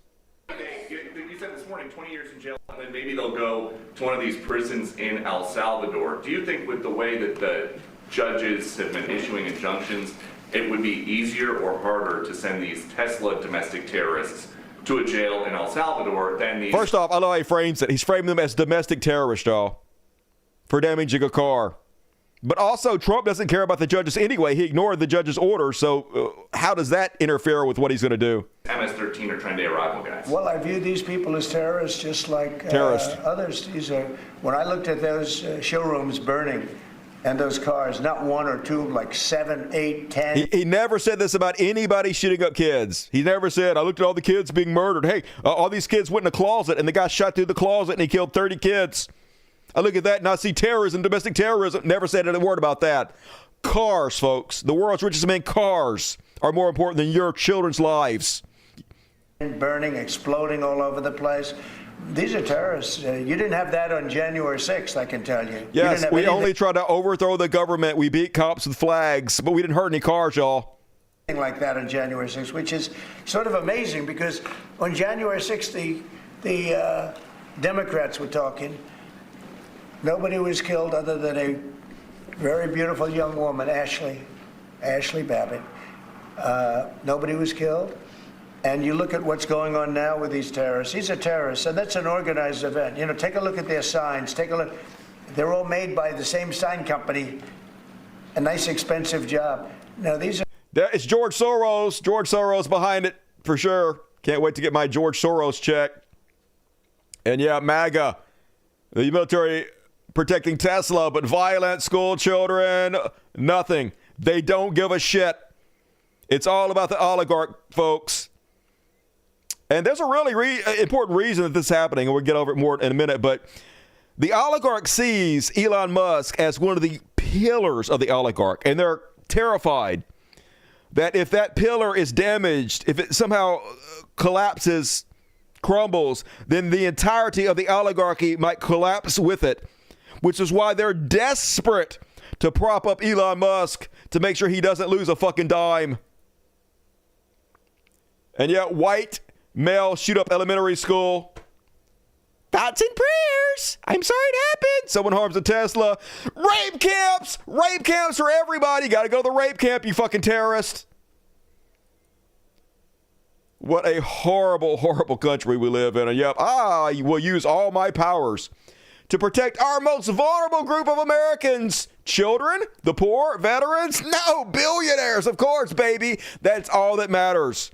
Shut the fuck up, get on your knees, and lick billionaire nuts, America. That's what you voted for. You voted to be ruled. Bend over and take it. Even Fox News floating the idea that, hey, maybe we'll have to give the death penalty to some of these Tesla protesters. If there's someone in one of these cars, they blow up. That can happen. That becomes murder, or worse. Or worse. Terrorism plus. Terrorism plus. And I know that on January 20th, the president signed into law, through an executive order, restoring the death penalty. Do you think this sort of thing? And I hate to think it. Oh, she hates People it. leave their children and pets in cars. I mean, you don't know. This is deadly, dangerous stuff. What fear-mongering. These protesters are going to kill a kid. It's just a matter of time for they kill a kid. Death penalties for them all. But big shout out to hero John Cusack, who is using his platform to try to speak out against Elon Musk. They have this thing called Tesla Takedown. It's supposed to be like a protest of Tesla. Now, everything they put out says to be completely nonviolent, completely peaceful. This is simply a peaceful protest. Here he is talking about it. He said, Musk is kind of this arch villain of late stage capitalism, and he seems like this clown and this buffoon. But like Alex said, this is a man who made a Sieg Heil Nazi salute, not only in public, but at a presidential victory party. It's good to remember that these are unprecedented times of mass criminality going on in the United States right now. Preach. And that, like Trump, Musk is a pathological liar. He's a criminal. He's a sociopath and a ghoul. Yep. And I mean those terms very precisely, because who else would use his own child as a sympathy prop while literally taking starving aid away from people all over the world? A bulletproof helmet. He's literally killing people. People are going to die because of this madness. Yep. He's a man who threw 80,000 people from the VA out of work indiscriminately. And as far as the plunder, I would urge everybody to really follow Bernie Sanders' Fighting Oligarchy tour. Please. And listen to what he has to say.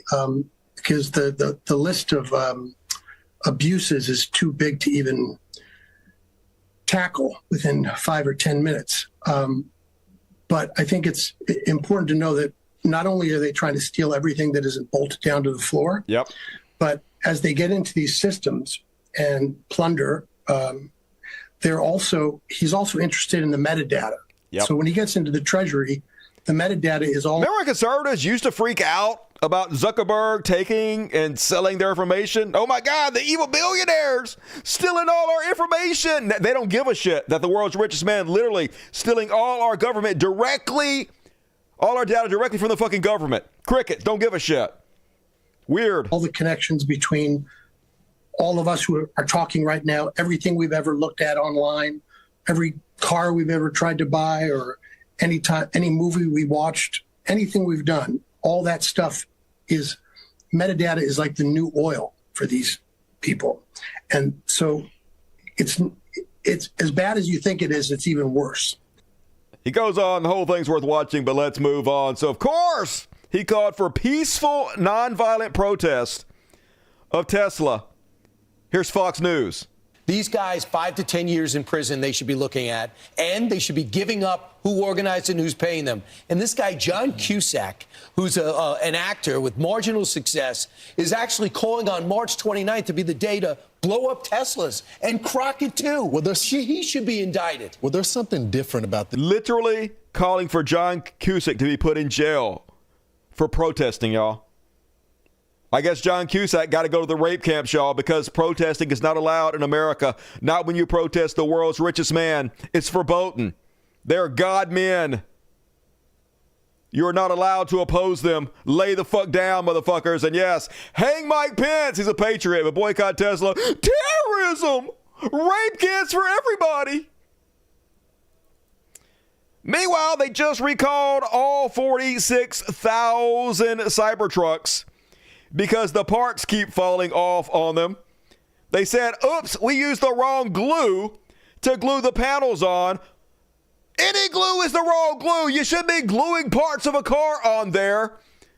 But the biggest fucking idiots in the world pay $140,000 for a bunch of tin glued together. America, the dumbest bunch of doofs, suckers, losers on the goddamn fucking planet. And then did you guys hear about this one? What an absolute nightmare. A high school student saw his friend crash their Cybertruck and rushed to help, but was only able to rescue one of them because the car's doors would not open from the outside. He watched his 3 other friends burn to death. Don't worry, folks. Everybody meant to investigate this has been fired by Elon Musk. I'm not kidding. All the safety organizations fired by Elon Musk. Every one of them. Everybody put in place to protect us from this, fired. Because you don't deserve protection. You deserve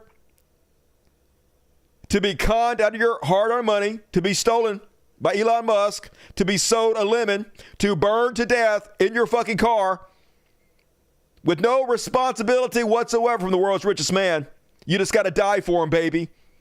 That's where we're at, folks. We're great now.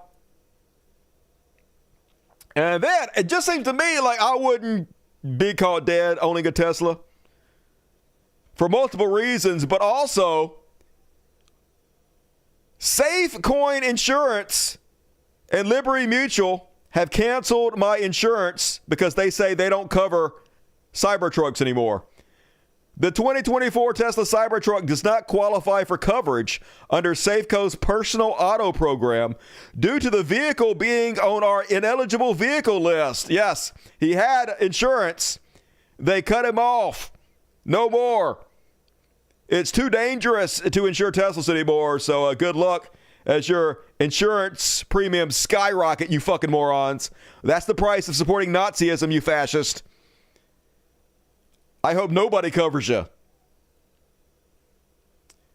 And then, this is what I was talking about earlier, folks, how to the oligarch, Elon Musk is one of the foundational pillars, and they're terrified at the uprising against him. They see it as a threat to all of their power.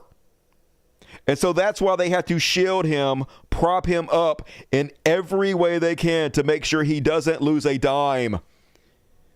Case in point, here is U.S. Commerce Secretary Howard Lutnick, one of the highest ranking officials in our government, doing an illegal commercial for Tesla on Fox News. Our government now doing commercials for private companies, y'all. To build the next generation technology. Let's try it one more time. A little bit louder now. A little bit louder now. All right, go. To build the next generation technology. I think if you want to learn something on this show tonight, buy Tesla. It's unbelievable that this guy's stock is this cheap. It'll never be this cheap again. That's this cheap. So basically, Tesla makes 2% of the cars in the world. Their stock is valued more than the other 98% of the car companies in the world. All the other car companies that make 98% of the cars are valued less than this one car company that makes 2% of the cars. Because nothing makes sense anymore. Nothing is based on fundamentals. Nothing is based on reality and logic anymore. Tesla is a meme stock now. It's just idiots propping up the world's richest man because of feels. Because they think they might make a fucking buck.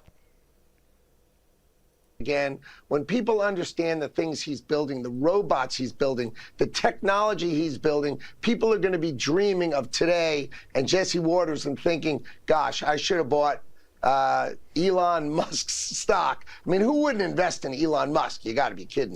Yeah, a shameless con man lied his ass off. They just recalled every Cybertruck he put out, folks. Literally, by every measurement, except for the stock price, his company is sinking. They're shipping less cars than ever. They're being returned more than ever. Tesla sales down 90% in Germany, 70% across the UK. Nothing but downsides to this company. He has never sold a single robot. His AI is second tier. But here's our government demanding people buy it, folks. Here he is again, talking about the robots. Elon Musk is probably the best person to bet on I've ever met. And I think we all know that. I mean, gosh, in the same week that he saves astronauts. He literally didn't save astronauts. So the only reason we're depending on Starlink to go get the astronauts is because they've privatized everything. They defunded NASA so much on purpose to fund billionaires like Elon Musk, where we're dependent upon them instead of chipping in altogether. Saving the overhead, all the profit that Elon Musk makes. We could have just funded NASA and done this ourselves, but no, we're not allowed to do that. We're not allowed to pull our money together and actually save money in the long run because we have to fund these fucking billionaires. They force us to work for these billionaires, to work with us, and then they give them the fucking credit like they're heroes for forcing us to do it. With his rockets that he invented. Imagine that. Okay, I'm about to lose my fucking mind, but it goes without saying Elon Musk did not invent a rocket or anything. Elon Musk has never invented anything fucking ever. He invests and buys companies with inventors who have already invented shit, and then he takes credit. And then idiots like this, who literally work for us, this is our federal government, lie to us on national television. He's building the coolest robots you've ever seen. Go He's not. online. Literally not. Boston Dynamics robots are superior in every goddamn humanly conceivable way. Look up Optimus. I have. It is they the suck. coolest thing. It's not. They're teleoperated. They're not even working by themselves.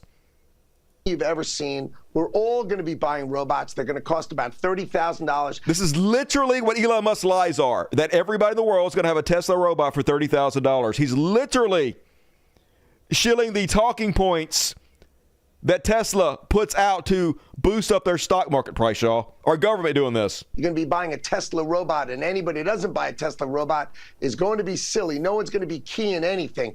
Yeah, no one's going to key in anything. So here's the sad part about it. The stock market was completely flat today. Everything across the board pretty much down. It's still down 2,800 points this month. But what they're doing to Tesla stock is working, y'all. Tesla stock up 5% today alone. Our government running commercials. Donald Trump using the White House to run commercials for Elon. Them telling their cult members that it is your patriotic duty to prop up the world's richest man. We can't afford money for cancer research. We can't afford money for homeless people, for school meals for our poor children. But it is your patriotic duty to make sure the world's richest man doesn't lose a goddamn dime. And they're doing it, folks. They're doing it in this country.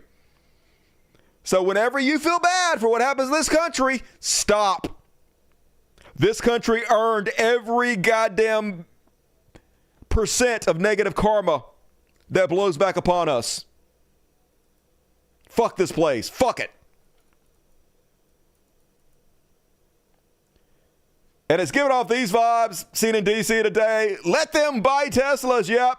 No money for food for you. No money to have children. You can't afford a house. But it is your patriotic duty to give Elon Musk your money. You fucking morons. And I guess it's less money for your stupid kids. So good. Give Elon Musk your money. And then all the cult members on board, this old bat spent plenty of time shitting on EVs, put out lots of comments and posts about how stupid Joe Biden is for trying to force Americans to buy EVs. She just got her a new Tesla. New Tesla. She's definitely going to drive it, y'all. Watch out for Grandma. She's going to kill us all. Pretty snazzy car, says Representative Congresswoman Virginia Fox.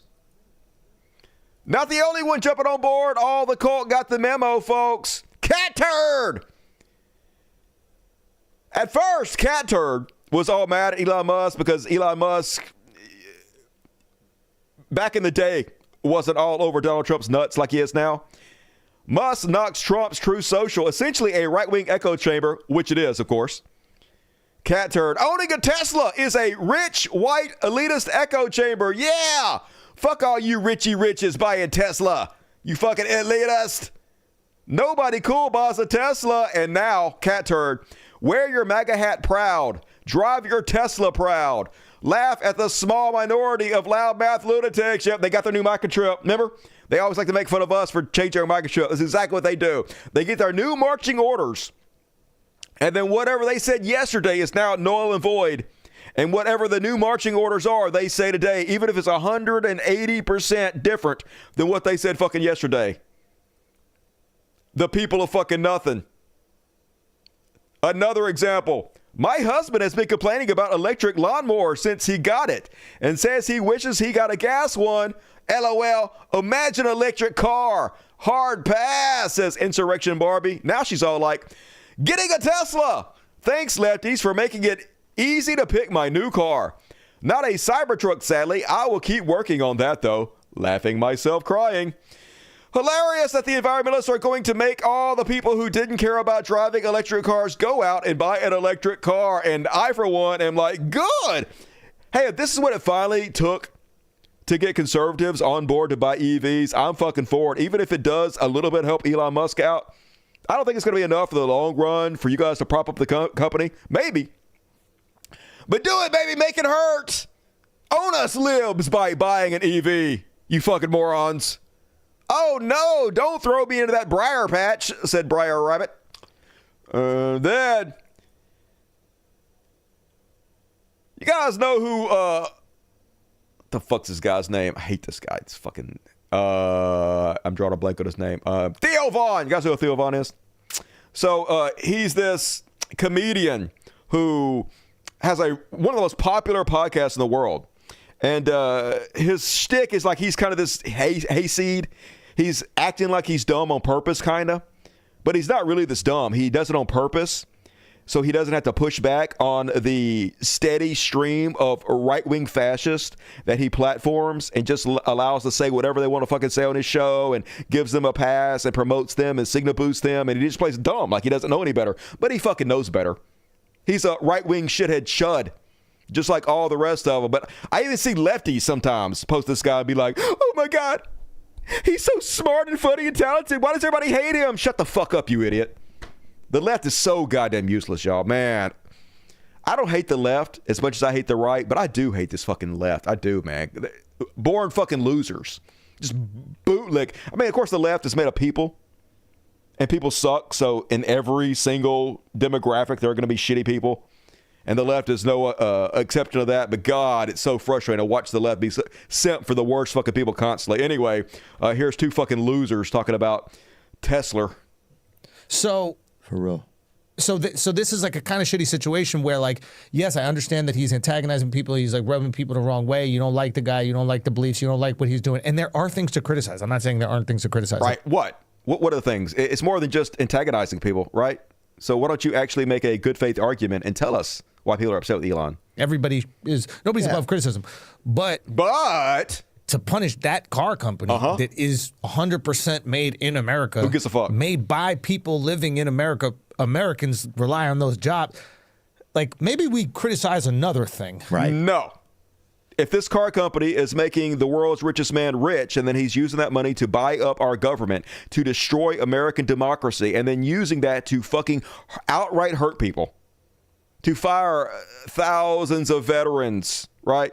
Using that money to buy up our social media platforms, to use it as propaganda arms for right-wing fascism, then yes, you have every right to resist, to make sure this motherfucker doesn't have the money to buy up our democracy. You have the right, you have the goddamn moral obligation to do whatever the fuck you have to do to fight fucking back. Just like if you were in Nazi Germany back in the 30s and fucking 40s, and they came out with a little slug bug. And they said, isn't this a great fucking car? No, burn that fucking car to the ground. Slug bug, motherfucker, slug bug. What is your goal? That we shut down those factories and those Americans lose those? Yes, 100%. If American jobs are hurting Americans, shut those motherfuckers down, you idiot. Obviously. Jobs, that makes you feel better about your gripe with Elon? Yes. That's the thing. Some people, they just want to win an argument. That's the thing. Some people just want to win an argument. No, we want to fight fucking fascism. We want the guy who's making our vote not count to not have all the fucking money in the world, to not have more money than all of us combined could spend. That's what we fucking want. feels like, you know, And they don't realize sometimes. there's people that rely on those fucking jobs. Oh, for you know who else lost their job? The 80,000 veterans that got cut. The tens upon tens upon tens of thousands of people that Elon Musk is firing. You ain't saying fucking shit about them. Suddenly, you don't care about their jobs, do you? You fucking bootlickers. But of course, one of those popular podcasts on the planet, folks, because this is what gets rewarded in our society. As long as you're willing to shill right-wing talking points, millionaire. Total information control. And yeah, swastikas on a Tesla. Oh my God, swastikas on anywhere else. It's just free speech. Elon bought Twitter and saved it for Nazis. It's all good, y'all. Yep. Fucking hypocrites. Fascist enablers.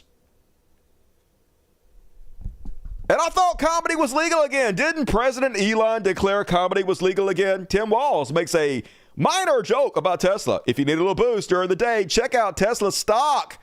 Oh my God, I can't believe you're making fun of the world's richest man. Small, petty, vindictive, evil bastard. Represents today's Democrats well. Oh, shut up, Ted Cruz. Weak, pathetic Ted Cruz as usual. And lies, damnable lies. So, Representative Phillip gets paid by Elon Musk. Not directly. He gets money from a super PAC. Elon Musk donates a couple $100 million to a super PAC that supports all Republicans. And then this guy gets paid from the super PAC, right? So he gets paid by Elon Musk. Even though Elon Musk is giving the super PAC first, and then the super PAC is giving him money, that is still getting paid by Elon Musk. And so the guy here is going to say, well, this guy's not going to fucking call out Elon Musk. He's getting paid by Elon Musk. So the guy immediately fucking lies about it. Equivocates, wordplay. Firing tens of thousands of workers only for the courts to reverse the firing. This is absolutely a conflict of interest, but the Trump administration and Elon Musk, they don't care. Nope. Elon is trying to be the first trillionaire, and he wants to be an oligarch that not just controls American governments, he wants to control world governments. And Congressman Lawler is not going to criticize him because Elon Musk is a major donor to Congressman Lawler's re-election campaigns, and that's the problem. We don't have Republicans in Congress. Is that true? Yes, it is very true. He's a major donor to your campaigns? Not directly. I just want to make sure. No, not directly to Not directly. They know what they're saying is a half-truth and a lie. If he gives money to the PAC, and then the PAC gives money to you and all the other congressmen, he's giving money to you, you fucking liar. But of course, they can't own up to anything. They can't let the public know. We don't actually work for you. Your vote doesn't count. The richest people in the world ensure that we're elected regardless of what you people want. Because if the American populace starts to realize the truth behind this. Campaign, he had a independent expenditure that he spent on dozens of congressional races. Second biggest recipient of the money after Donald Trump. We're devolving. Yeah, he's the biggest recipient of the money after Donald Trump. Yet he's going to sit up there and gaslight and say he's not being funded by Elon Musk. But they don't work for us anymore, folks. If they ever did, they definitely don't now. But don't worry, folks. Elon Musk can't be racist. You know how I know? Because his father said so. And his father gives a very good reason he can't be racist. Elon Musk, the father of Tesla CEO Elon Musk, believes that his son can't be racist due to his past relationship with black servants who worked for the family in apartheid Africa. Yeah, I'm not racist. All my slaves were black, is the point he is making, folks. I can't be racist. I paid black people to be my friend when I was young. Not the argument you think it is, Errol. Go fuck your stepdaughter again. Oh, wait, you will. Had 2 kids with the stepdaughter, folks, in case you're not aware of that. And then Mark Cuban being called out because Mark Cuban once championed government efficiency. And they're like, you hypocrite. 2017, Mark Cuban says reduce the size of government by at least a third, make it more efficient. Just a reminder that, like so many Democrats, Cuban was all about cutting government waste until Elon and Deutsch started actually doing it. Look, nobody has any problem with curbing government waste. We just don't believe the world's richest man coming in with a chainsaw and cutting everything to pieces and then using his position to fire everybody that's investigating him and using it to sabotage his competition and get billions of dollars worth of government checks for him. And also the fact that he's the world's richest man and is obviously doing it for super tax cuts for himself. And the more he can cut from the government, the more he can take from us, the more he can justify more tax cuts from him. We're just saying maybe this is not the right guy to do it. If you're trying to stillman our argument, you know this is a bad faith argument. But Mark Cuban says I'm straight. I am for cutting government cost then and now. Even more for efficiency. I would have a plan. Ready, fire, aim is not a plan. Gutting programs without knowing if they would have saved taxpayers more than the cost or saved lives is a mistake. Tariffs, cutting programs, agencies, and employees all at once without doing an analysis of the impact on city, towns, and states. The impact is going to backfire big time. Some cities have 9% or more of their employment as federal workers. Colleges losing millions in funding. Government contractors and grant recipients have to close their businesses and lay off everyone. Repeated in city after city, town after town. What do you think the economic impact on their tax base is? What do you think happens to home values? What services will they have to end? What about the local businesses? How many people will lose their jobs and homes because this was done all at once? Cut federal government bloat in an organized fashion, and it's great. Ready, fire, aim, and the uncertainty. It creates a huge mistake, and I agree with everything you just said. But also, there are no good billionaires, Mark Cuban. When we come for them, we're coming for you too, motherfucker. I appreciate your advocacy. I appreciate that you're one of the good ones, but there ain't no good ones. If I were you, I'd be giving that money away, Mark, because we taking your shit. And of course, folks, I'm LARPing. We're not actually doing anything. We're just going to get to the rape camps and die. But hey, let me have this one. And last but not least, on President Elon. I agree with Crystal Ball here. They are generally acting like they will never face voters again. So now Elon has been out there saying that he wants to gut entitlements. He wants to take all our Social Security we paid in away. So now, like I told you guys continuously, they boil the frog. They say what they're already planning on doing ahead of time.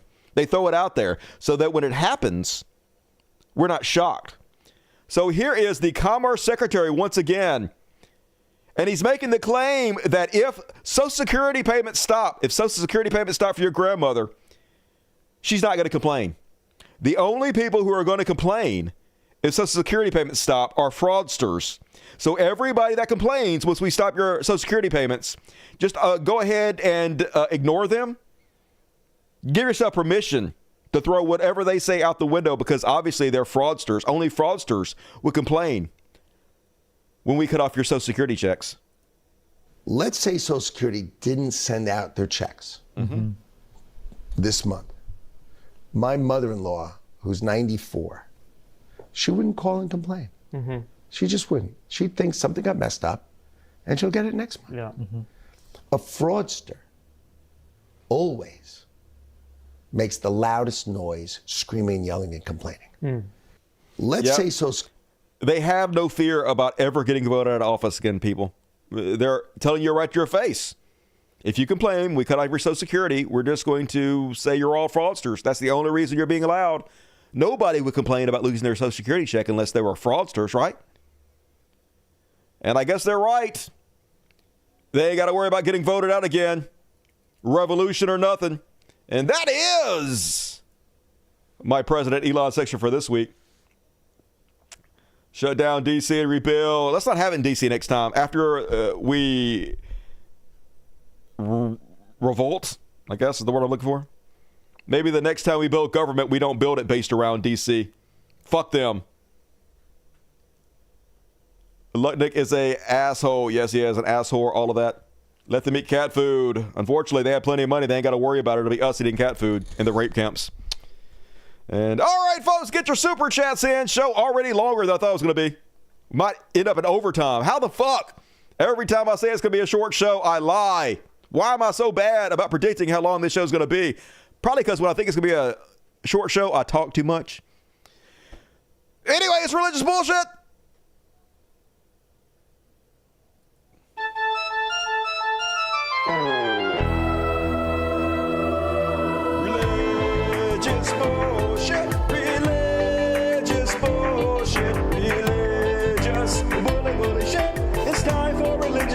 bullshit. It is time for religious bullshit. Boom goes the dynamite at first. Deleted, belly up. Wayman Jordan, Baptist pastor, dies by suicide after a child sex arrest. And I think I speak for everybody when I say, right decision. You made the right move. A North Carolina pastor was found dead a week after he was charged with multiple child sex crimes. The Union County Sheriff's Office today confirmed Wayman Jordan Sr., the senior pastor at Great Blessed Hope. Oh, such greater blessed hope. Anyway, off himself. And I actually thought this next story was the same guy. Nope, different guy. Pastor charged with sexual exploitation of children. Now, look at it. Doesn't look like the same guy. You're racist for thinking all black people look alike. A Jefferson County pastor and former school bus driver is being accused of sexually exploiting children on Wednesday. Elvis? What? Don't you disgrace the name of Elvis Presley. He's from Mississippi, motherfucker. Elvis Collenberg turned himself in to the Jefferson County Sheriff Department. He's being charged with one count of exploitation of a minor. Investigators said Collenberg forced a 14-year-old boy and a 14-year-old girl to have sex with each other on the school bus he was driving. What? The female student told law enforcement this happened roughly 20 times. What? Oh, my God. What a moron. Enjoy prison, ass fuck. And that, folks, hey, at least some good news. Hard to believe this ever happened to begin with, but apparently a Christian group used to use candy to lure children away from school in their vans. Nice. So they passed a law that you can't use candy to lure children away from school in your vans anymore, Christians. About time. Columbus City School Board amended its religious release policy, preventing religious organizations like LifeWise Academy from distributing candy and other items to students and requiring them to complete background checks on religious instructors. Man, maybe a few of these people are finally taking all these pedophiles seriously. Religious release time allows students to leave during the day for religious instructions, typically during an elective or lunch. LifeWise is one of the largest users of religious relief time in the state and county. Yeah, they show up with their vans. Hey, you guys want some candy? Just get permission to come hang out with us for a while. Bring all your high school girlfriends or boys. We're not picky. We'll take what we can get. So weird. This country doesn't actually care about pedophilia. They just pretend, isn't it? And you know what else they don't care about? Their own children's lives. These two parents killed their 6-year-old by not vaccinating them against the measles. Their kid literally died of measles. And then they immediately went public and they told people, don't get your kids vaccinated. The measles is no big deal. She says they would still say don't do the shots. There's doctors that can help with measles. They're not as bad as they're making it out to be. And also the measles are good for the body. For the people. The measles are good for the body, y'all. Because the measles are getting the what is it? What can? Entzündung. Infection. Infection. Yeah, they get an infection out and. That's right. Measles get infections out of your body. Everybody knows that. Get the measles on purpose to get rid of all your diseases. Do you mind this immune system? Yes. Yeah.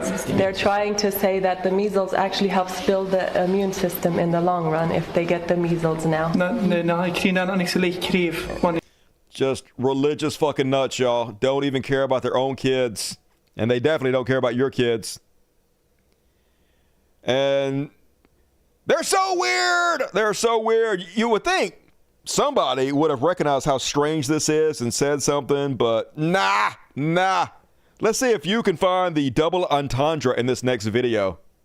If you were to wear a shirt with Pastor Chris's most frequently used phrase, what would the shirt say? That's right. Pastor Chris, he has this catchphrase. He says over and over every Sunday.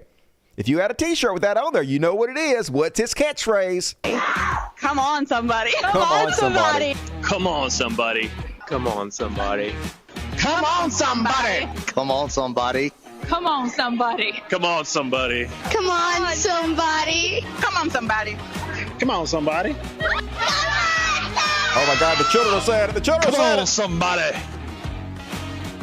Yikes, everybody, stay away from that church and definitely keep your kids away. Come on, somebody. And last but not least, folks, evangelist, hard to say, evangelist went and met Trump and told Trump, don't worry, Trump, don't worry about the polls. You're pulling well in heaven. Oh, my God. So he's like, the president was so at home with us as evangelical leaders. Yeah, because he's a con man, obviously. He's at home with you. As one who has pastored for nearly 1/2 of a century, I can sense when elected officials are slightly uncomfortable with men of the cloth. Yeah, because you guys are weird con artist pedos. Because you're the fucking worst among us who scare people with religion. You're mental terrorists that use terrorism from a thousands of years old book to steal money from people. So yeah, anybody with any kind of moral integrity gets the ick by you, which explains why Trump doesn't. He goes on to say, then he is talking to Trump, and Trump tells him about this 24-karat gold angel statue that he has above the door.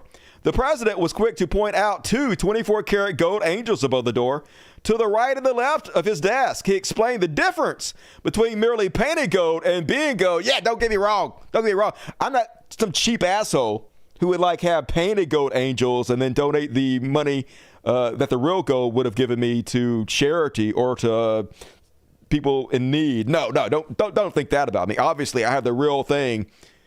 These expensive ass real gold angels hanging up on my door, completely being wasted. Obviously, allow me to make a point that is already obvious to the discerning person. These are far more than mere symbols. Though they are that, the angels represent angelic protection. Yay! I only wish the Bible would have said something about golden idols. But nah. Never said anything about golden idols or rich people, so don't think about it. Anyway, during the course of the conversation, the issue of the polls came up. He responded, "It appears I am doing well there." I added, "These are the words I can reconstruct to the best of my knowledge." Mr. President, you are also doing well in the polling in heaven. Oh, they did. Super polls in heaven. They called up everybody in heaven. Everybody has iPhones. Don't worry about it. And they're like, "Hey, do you love Trump?" And everybody's like, "I love me some Trump. Hell yeah. I hope he sends more people to the rape camps." Heaven loves rape camps. God approves of the many changes you are bringing. Just good fucking God. This guy definitely speaks for heaven, y'all. And that is my really stupid religious bullshit for this week. Leper Messiah, I wish. If ever Satan had a buddy. I was actually talking to my mom, and she was talking about, first my mom wants me to tell all you guys that she hates Trump now. That she thinks Trump is a Zionist asshole, that she thinks Israel is a terrorist organization, and that she will fight to the death to oppose them. My mom! I think she voted for Trump twice, y'all. The first 2 times. And now she's like, fuck this orange motherfucker. He's the devil. Anyway, she was telling me about my other relatives who are these weird, insane, young earth creationist cult members. They're just weirdo cult members. They've been teaching their entire lives that the Antichrist is coming. And now apparently one of them believes Trump is the Antichrist. So, hey, that's an improvement, I guess. It's still very stupid, but it's better than worshiping this goof. If ever there was an Antichrist, it would be Trump. Yeah, maybe I was watching my show. I don't know. And all right, we're along, folks. Get your super chats in. We have Trash World coming up, followed by a couple heroes, and then the show's over. No Beyond Parody tonight. No What the Fuck. Wasn't even enough to make fun of tonight. So let's do the Trash World. Trash World! Yeah. Short version of Trash World tonight. And first off on the Trash World, U.S. falls to new low in world happiness ranking. As always, Finland, the world's happiest country. Of course, they have like 4-day work weeks, I think, and they have a robust social safety net, plenty of time off for rearing children and vacations, and they pay them a living fucking wage, and they have socialized medicine. So, of course, they're fucking happy. America, not so much. Finland is named the happiest country in the world for the 8th year. Researchers say that beyond health and wealth, some factors that influence happiness sound deceptively simple. Sharing meals with others, having somebody to count on for social support. and household size. When it comes to decreasing happiness or growing in happiness, the United States has dropped to its lowest ever position at 24, having previously peaked at 11th place in 2012 under Barack Obama. So, yay, greatness. We're so great, y'all. I just love conservatives for making us so great. Speaking of Finland, both them and Denmark have warned trans people not to come to the U.S. I don't think you had to warn them, but that makes sense because we're doing shit like this. Texas is secretly collecting info on transgender drivers. That seems nightmarishly hellish. According to internal agency documents provided to the Texas newsroom, employees with the Department of Public Safety records, each time a driver requested to change the sex listed on their license, the employees scanned and saved their driver's information, the records show, and sent it to an internal email account created for collecting this data. Nothing to be worried about there, folks. They're just creating a list of transgender people for no reason. Then, Arkansas, gonna make it illegal to give girls short haircuts. I shit you not, folks. Arkansas bill would outlaw gender non-conforming haircuts in the land of the free. This woman with this haircut, gonna make it illegal to give girls boyish haircuts. How's this real life right now? Republican lawmakers in Arkansas have introduced a bill that would allow lawsuits against anyone who facilitates a minor's social transition, including hairdressers and barbers who give gender non-conforming haircuts, teachers who use a student's chosen name that is different from their birth name, and nonprofit organization that offers support. House Bill 1668, known as the Vulnerable Youth Protection Act, that's dystopian, was introduced by Republican Rep. Mary Bidlet and Senator Alan Clark. Yay! The Arkansas bill defines social transitioning as any act in which a minor adopts a gender identity different from their biological sex, including changes in clothing, pronouns, hairstyles, and names. So, no freedom for you kids. You'll do what we tell you to, and you'll fucking love it. Even if your parents give you permission, nope. The state decides. We're the party of small government. Genital inspections for everybody or directly to the rape camps for you all.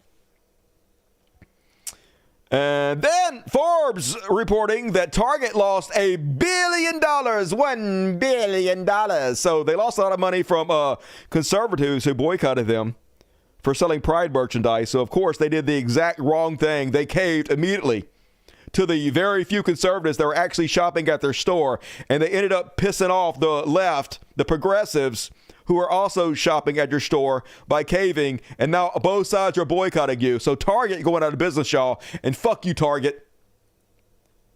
It's what you get. And, all right, that's all my trash world. We did it. Luckily, we have a bunch of heroes tonight. Finish you guys off on a good note. I try to find more heroes than usual. Keep things from being so fucking depressing. So that's coming up. Christian Taliban, yes. The theocracy in full swing in this goddamn country. Now they're funneling all the public school money to the private Christian schools. So biggest giveaway to Christianity and perhaps the history of our country. What's next? Alabama banning Scottish kilts? Don't give me any ideas. Stupidity is contagious. And all right, get your super chats in. Who loves overtime? Everybody on the world. This little motherfucker. Look at this little motherfucker. This is an overtime loving motherfucker right here. He's such a good boy. Oh, look at him. He's so happy. He's such a good boy. Anyway, it's time for some heroes.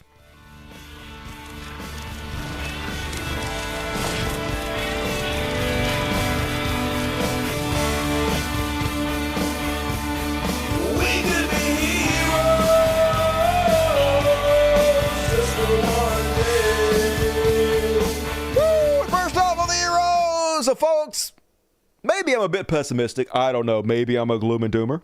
I'm open to the possibility. I've been trying to be more optimistic. And so this article was a little bit more optimistic than what I'm used to. Resistance is alive and well in the United States. Protests of Trump may not look like the mass marches of 2017, but research shows they are far more numerous and frequent, while also shifting to more powerful forms of resistance. Where is the resistance? Is the common refrain. I'm guilty of that. Our research affirms that resistance is alive and well. Many underestimates resistance to the current Republican administration because they view resistance through a narrow lens. In 2017, Women's March in particular, immediate in its response, massive in its scope and size, may inform collective imaginations about what the beginning of a resistance movement should look like during Trump 2.0. In fact, our research show that street protests today are far more numerous and frequent than skeptics might suggest. Although it is true that the Reconfigured People's Marches of 2025 held on January 18th saw lower turnout than the 2017 Women's March, that date also saw the most protests in a single day for over a year. And since January 22nd, we've seen more than twice as many street protests than took place during the same period 8 years ago. I guess my main concern is they don't give a shit about these protests at all. They're not paying attention. They're not listening. The only thing that's going to make a difference is revolution. I think they've already decided that they're dictators, and whatever they have to do to make that happen, they're going to make happen. And if they have to send these protesters to prison, that's what they'll fucking do. I guess we'll see, but maybe I'm wrong. And I'm actually not trying to discourage it, folks. I'm happy to see it. And do what you can to fight back.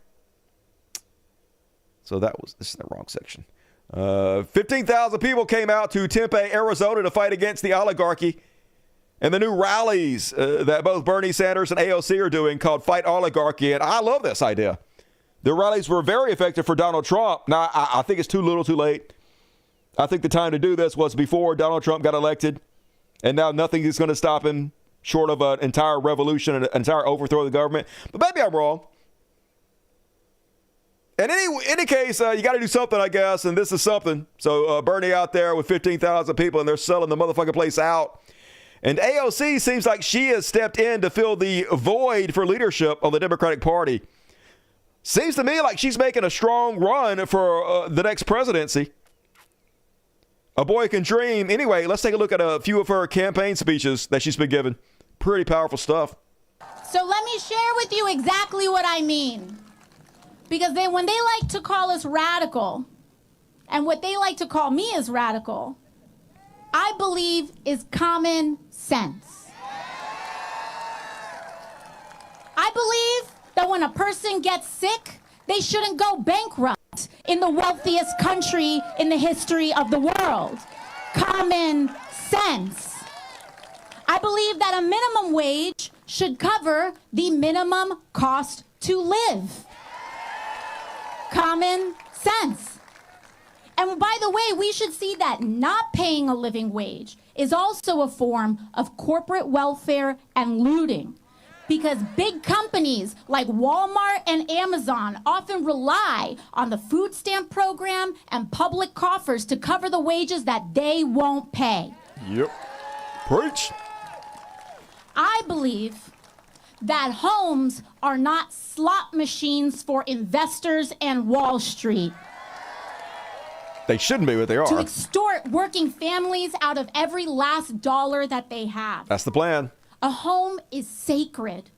It used and to when be. your landlord jacks up your rent by half overnight, or housing prices skyrocket because Wall Street treats our housing market like a casino, your government should fight for your ability to keep an affordable roof over your head.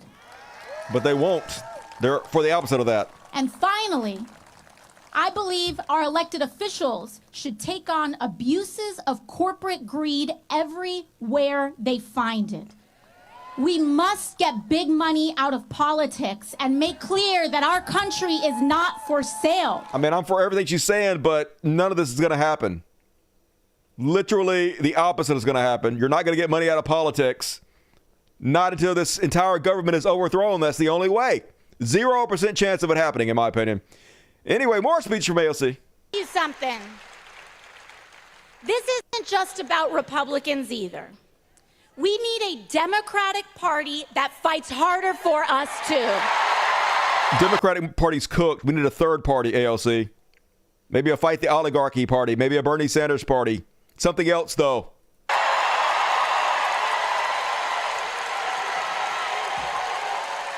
Fuck the Democrats. Republican lights.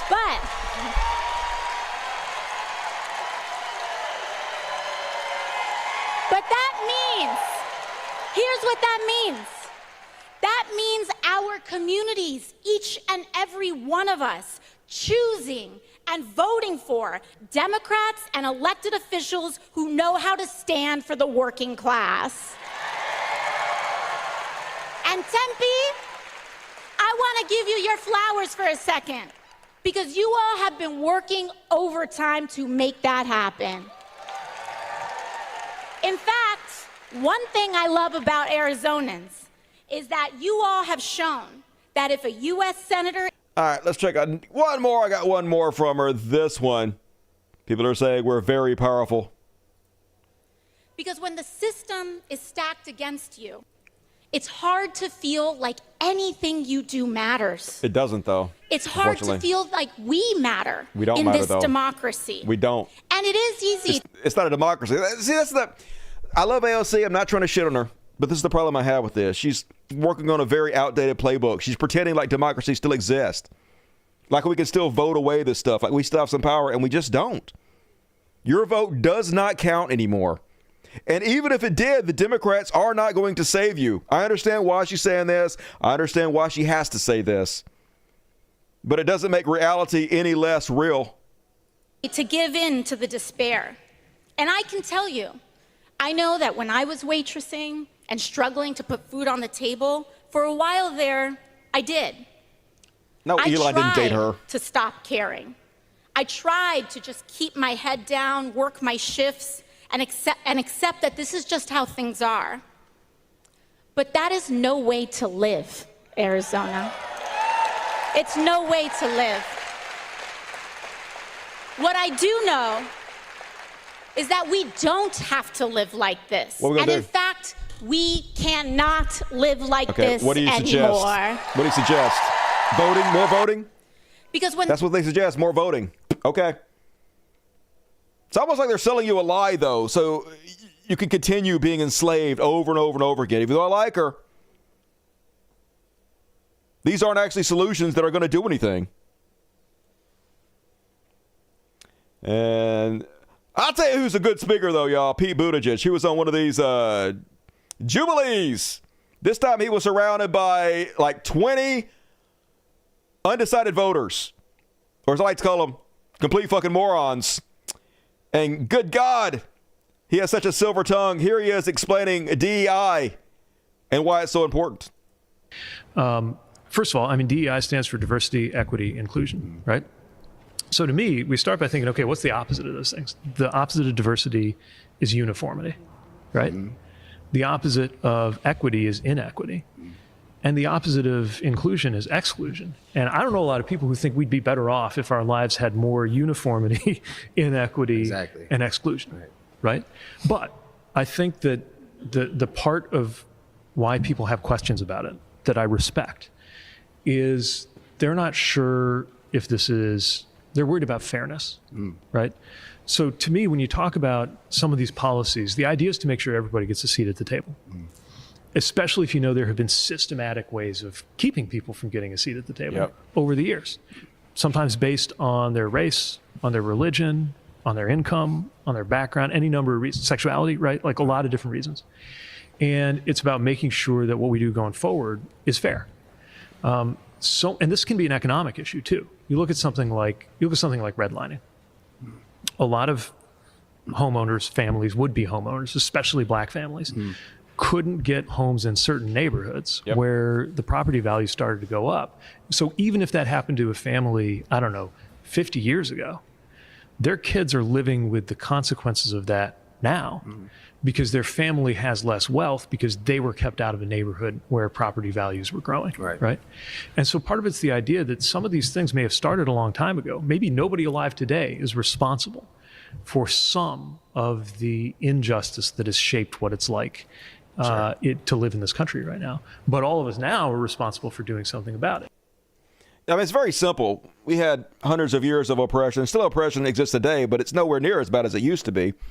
But just because it's nowhere near as bad today as it used to be doesn't mean the things that happened in the past don't still have an effect on today, right? There's a snowball effect of the 100 years of oppression of black folks, from, like you're saying, redlining, and the fact that they didn't have the same opportunity to the GI Bill, and they didn't have the same opportunities with education, they didn't have the same opportunities with work, and that snowballs. It builds up generation after generation after generation. It has an effect until we see what we have today, which is where black folks have 10 times less inherited wealth than white folks. And wealth is the number one determination on whether you're going to be successful on this fucking planet. So these things still affect them today. And so for a very small amount of time, some people are like, hey, maybe we should do things to try to make the playing field a little more even. Maybe we should do something to give them a hand up. Maybe we should try to hire more minorities for these positions to try to at least, in some way repair.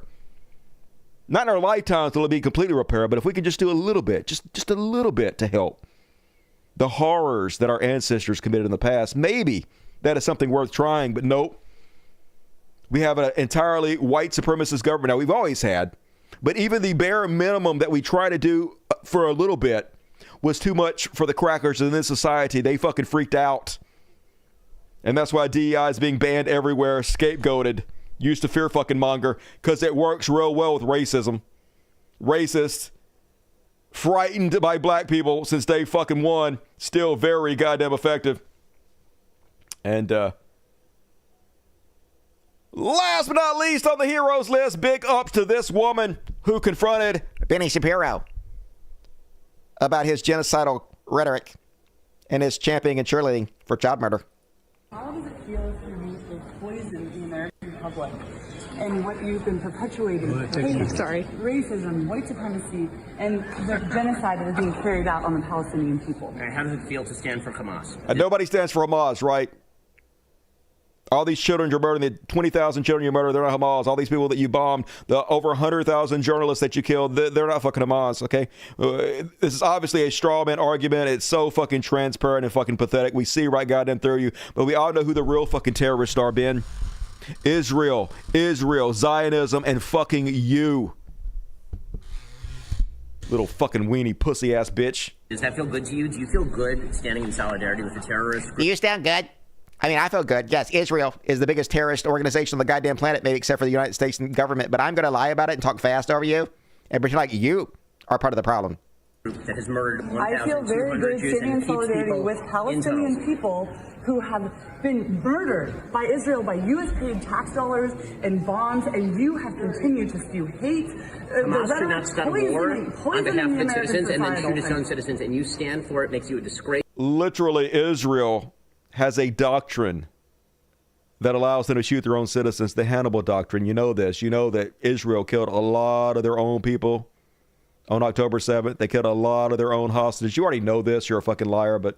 The people in Palestine have been occupied for 75 years, and the blood is on the hands of every person in this Congress and every person who watches your propaganda of hate, white supremacy, and racism. You have been poisoning the American public for them to also be complicit in what is going on in Palestine.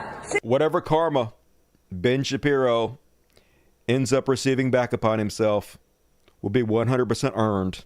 That's all I got to fucking say.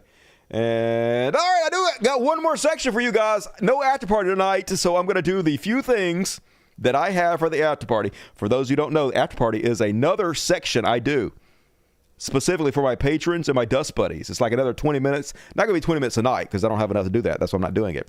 But it's basically everything that doesn't fit in the other categories goes in the after party. And usually it's a lot less depressing because it's just potpourri. It's odds and ends. It's not usually specifically political. Much more fun. So you'll get a little amuse-bouche, a small taste of what the after party is like. Coming up right now. Let's fucking do it. I don't even have like an opening for the after party. We're just going to fucking jump in and do it. Boom, after party. And first off on the after party, let's take a look at the latest Tizzy video. You guys love Tizzy. Imagine being this fucking loser. Your entire personality is Donald Trump. So I told you guys before that life is scary and stupid people want to attach themselves to other people that think are smarter than them because it gives them a personality that makes life less scary. Well, this fucking loser has decided he's a Trump supporter. And my God, my whole life is about trying to upset people. That's all I think about 24/7. That's what I get off on. That's the only reason I get out of bed.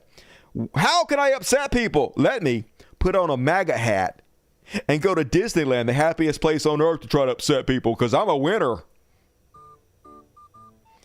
If you have something to say it to my face. Literally nobody paying attention to him. Just walking by in Oregon because nobody gives a shit about you, fucking pathetic loser. Good God. Just to recap really quickly, you posted this as, if you have something to say it to my face. So you put on this hat with the hopes or the expectation that you would at the very least have some sort of verbal altercation with people. And you felt the best place to have that was Disney World, the happiest place on earth. You went to Disney World to try and pick a fight. They are the least happiest people on earth. And then we're like, oh, nobody says anything to me. That's because we don't care. I'm glad y'all wear the hats. I mean, if I had my way, we would have made shirts years ago that said, I'm a gullible asshole. But apparently that was just a little too much of a sell. And to credit... And the red hats make it so easy to identify you and stay away from you. So everybody who's a Trump supporter should definitely wear one. Donald Trump, he came up with this shit. He's like, let's make just really ugly fucking hats that we get manufactured in China to save money. And these rubes will wear them. He was right. Y'all have no problem just advertising to the world, I'm dumb as fuck. Yep. The question I ask myself is, which is the sadder scenario here? If he went with his MAGA hat all by himself and bought a single ticket admission and is now walking around Disney World by himself making content, or if he actually has a family that he took to Disney World and they have to keep stopping what they're doing and like duck around a corner and hide so he can make this cringy content. Based on the other videos, I'm guessing he went by himself. There's one video where he went to a McDonald's in Disney World and ordered a black coffee, and the girl didn't understand and said, you mean a plain coffee? And he's like, what's America coming to? You can't even say black coffee? She just didn't understand you, dude. It's not that big a deal. Not every encounter is a cross that you need to climb up on. They want to be the victim so bad, though. They're trying so hard to instigate it to get attention, but it's beyond fucking pathetic. And this was supposed to go in my what the fuck trash world section, but I didn't have one tonight, so we'll just do it in the after party. I said this section was supposed to be more uplifting, but I fucking lied. Children. Lance and Whitefeather kept motion activated. Oh, so in case you don't know, this is about a white couple who adopted 5 black children to use as slaves. Arlo cameras on the children, one in the shed on the 14-year-old boy and 16-year-old girl, and one in a room upstairs with no bed, only a tarp floor that stayed on the 9-year-old girl an 11-year-old boy. Jesus the video Christ. showed a daily routine of waking up early and being forced to stand with hands on head, unable to change or shower, receiving only peanut butter sandwiches to eat before going back to bed on the floor. In the shed, the teens used a camper toilet, holding a sheet up for each other to shield the other from the camera.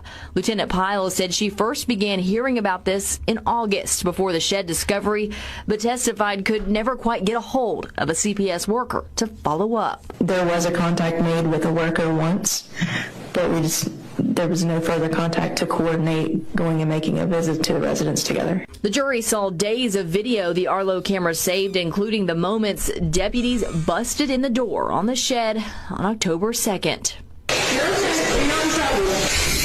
You're okay. The children were turned over to Child Protective Services, and when Lance and Whitefeather got back with 2 of the children that night, they were later arrested. But that was just the beginning of their charges and the investigation. On Friday, the jury got an inside look at Whitefeather's cell phone.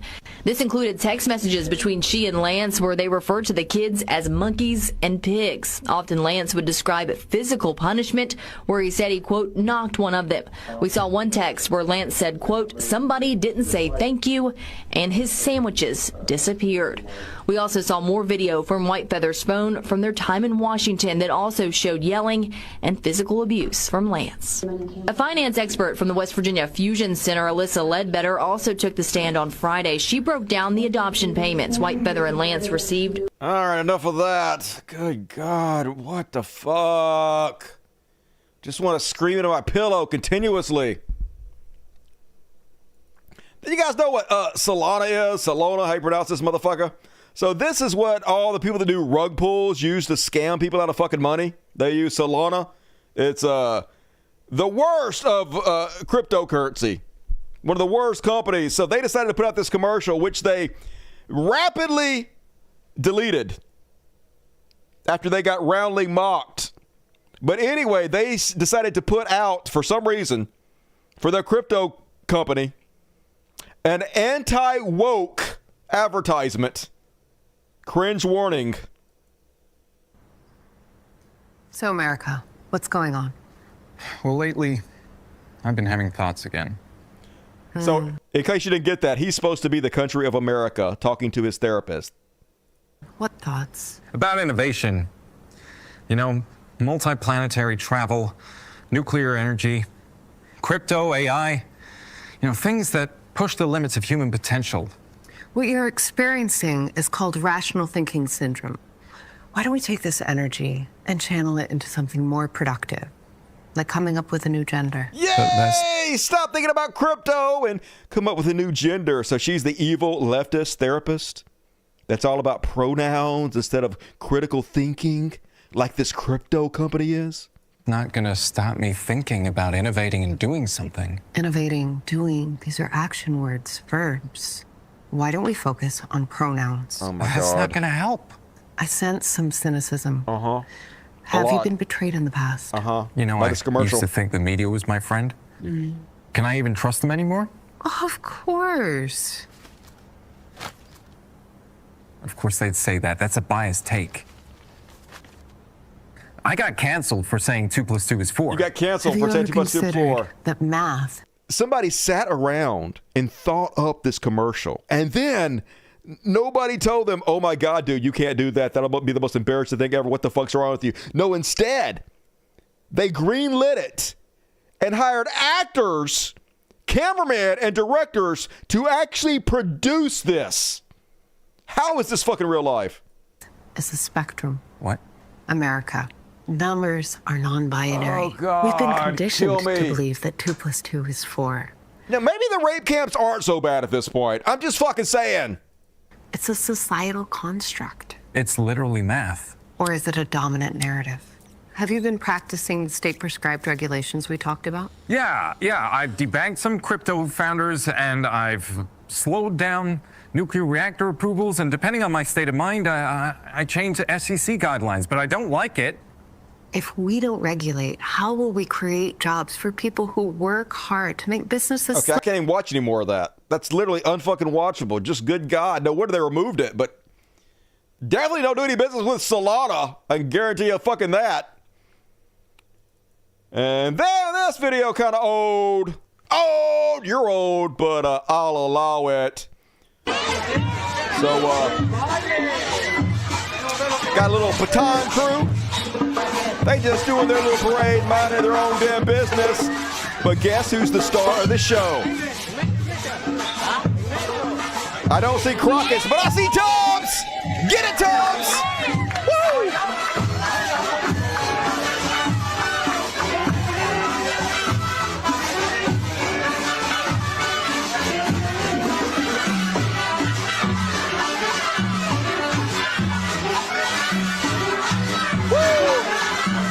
It's old, but we gotta talk about something happy.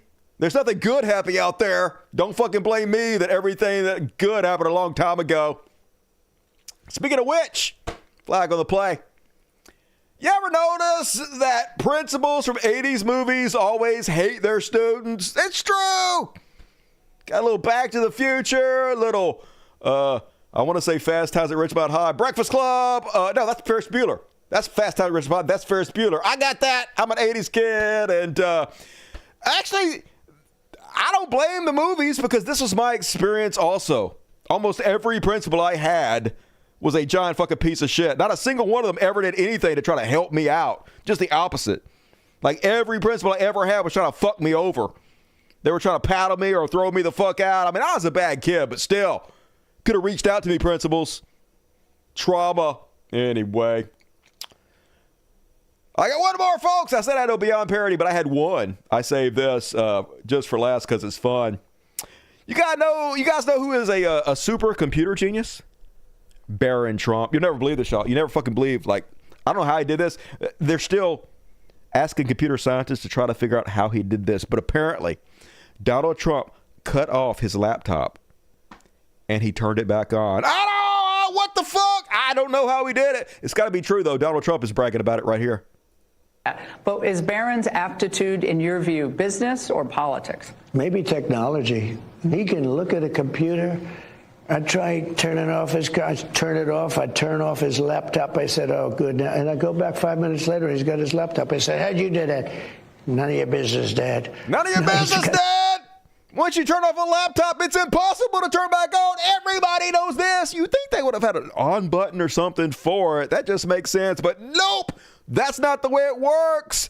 They're just off forever. But somehow this little motherfucker who's 8 foot tall, he's a genius with his big ogre fingers. Somehow, I guess he cracked open the laptop, I'm guessing. Soldered it, probably hacked the matrix. Neo shit. I come back, the computer's back on. Can't explain that. Tie goes in, tie goes out, motherfucker. So good. Our next ruler, Barron Trump. And I'm glad we're getting the that good, intelligent Trump gene to rule us all for eternity. Folks, that's my fucking show. We did it. 2.5 hours. God damn, do I spoil you lucky motherfuckers. But folks, I'm going to be back Monday. So please make plans. Hey, no one on earth is going to tell you this show is happening. I'm shadow banned to goddamn hell and back. So just know every Monday, Wednesday, and Friday at 8 p.m. 9 Central, figure out the time zone in your own time zones, motherfuckers. You're smart.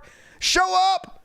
And you got to be here live because we have the best chat in the fucking world. And you don't want to be alone in this world, right? You're going to be all alone.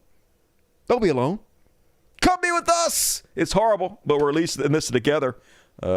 So mark it on your calendars. And all right, let's read the super chats. Hey, sign up for Patreon. Please don't let me go out of business, folks. You'll be sad.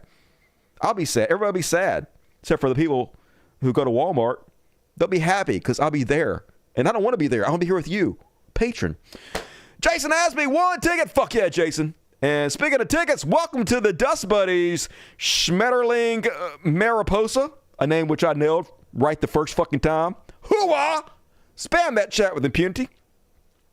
$10 from MJ. U.S., a great place to be from secretly. I mean, I like the U.S. I don't want to go anywhere, but it's definitely getting fucking scary.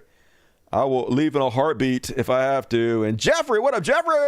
$20. Thanks, Dusty. Hey, thank you, Jeffrey. Love you, cool bike. And I got a 6 hearts. I crashed. You crashed it. You crashed my thing with your 6 hearts. It was like, that's too much love for me. No name. It just says Canadian. Some Canadian motherfucker gave me 6 hearts and 4 peace signs and $2 and no name. I never seen nobody without a fucking name, you goddamn wizard, whatever. Joe Witch Magic. John Smith, hey! Like that name. Keep up the good work, Dusty. Thanks, mate. Hey, thumbs up to you, you future motherfucker. Look me in the eye when I fart. I love me some God farts. I'll huff that shit. I farted on the set of Blue Lagoon. Don't date yourself. I love that movie. Those camps scare me too. Hate this world, but love you, Dusty. Love you back. Thank you for supporting the show. Hopefully, I'm overreacting. I hope, man. Like, I ain't never wanted to be wrong about something so fucking bad, y'all. You don't even know. I have a whole animal sanctuary here. I have my family here that I got to take care of. I got responsibilities. I don't want to fucking leave. So, I hope I'm fucking wrong. Joan Cusack played MTG and Addams Family Values. Marjorie Trader Queen, did she? Oh, yeah, she did play like a Karen bitch. I like Joan Cusack. She's pretty cool. Thank you, Seth LeBron. Good to see you tonight. $10 from Frederick. In-stage capitalism. Don't you love being monetized from before birth to after death? Yep, you're a dollar sign. That's all they see you at. Your whole life is just a fucking dollar sign. You mean nothing to these people. They're literally psychopathic. SpaceX fails at technology NASA perfected 50 years ago. Yep, but we got to pay billionaires to fail, right? We can't do it for ourselves. That would be socialism. Yahtzee, yep. I need 10 Yahtzee scalps. Jupe. 1 ticket from Blame Canada. And nobody reported. Oh, thank you, Blame Canada. Cabal 313. $5. Nobody reported on the MAGA trans woman live streaming the bathroom at Mar-a-Lago. Only you, Dusty. Psh, I don't even remember that, but that sounds like something I would do. Cabal, thank you. One ticket for Blame Canada. That's another one. Another one that's like 4 or 5. Fuck yeah, Blame Canada. Dusty, we can't see you. Pfft, I'm John Cena, motherfuckers. You're off screen. I know what I'm doing. Wish I could give more. I'll be a Russian billionaire. I already read that, but you gave me $20, M. Davis. I'll read that motherfucker twice. And all right, Jason, that's gonna take it. Fuck yeah, that's it. Love the shit out of you guys. I'll be back Monday. It is only the day after tomorrow, so you guys don't miss me too much out there. Do something fun to think about me. But let's play a song. I know what I'm going to play. I'm going to play the very first VR song I ever made. It's a little something I like to call Destined to Fade. It's depressing. Destined to Fade. And then we're going to do a kitty party here. The kitty parties already know. Look at them. They're already ready to go. Here we go, baby. Kitty party time. Gonna break it down, y'all. Hell yeah. Who's gonna show up for the kitty party tonight? Never was that handsome, but I've seen better days. My looks are like your love, all destined to fade. Doesn't even matter, teardrops, me in the rain. Ghosts in the machine, it's all destined to fade. Oh, destined to fade. Oh, destined to fade.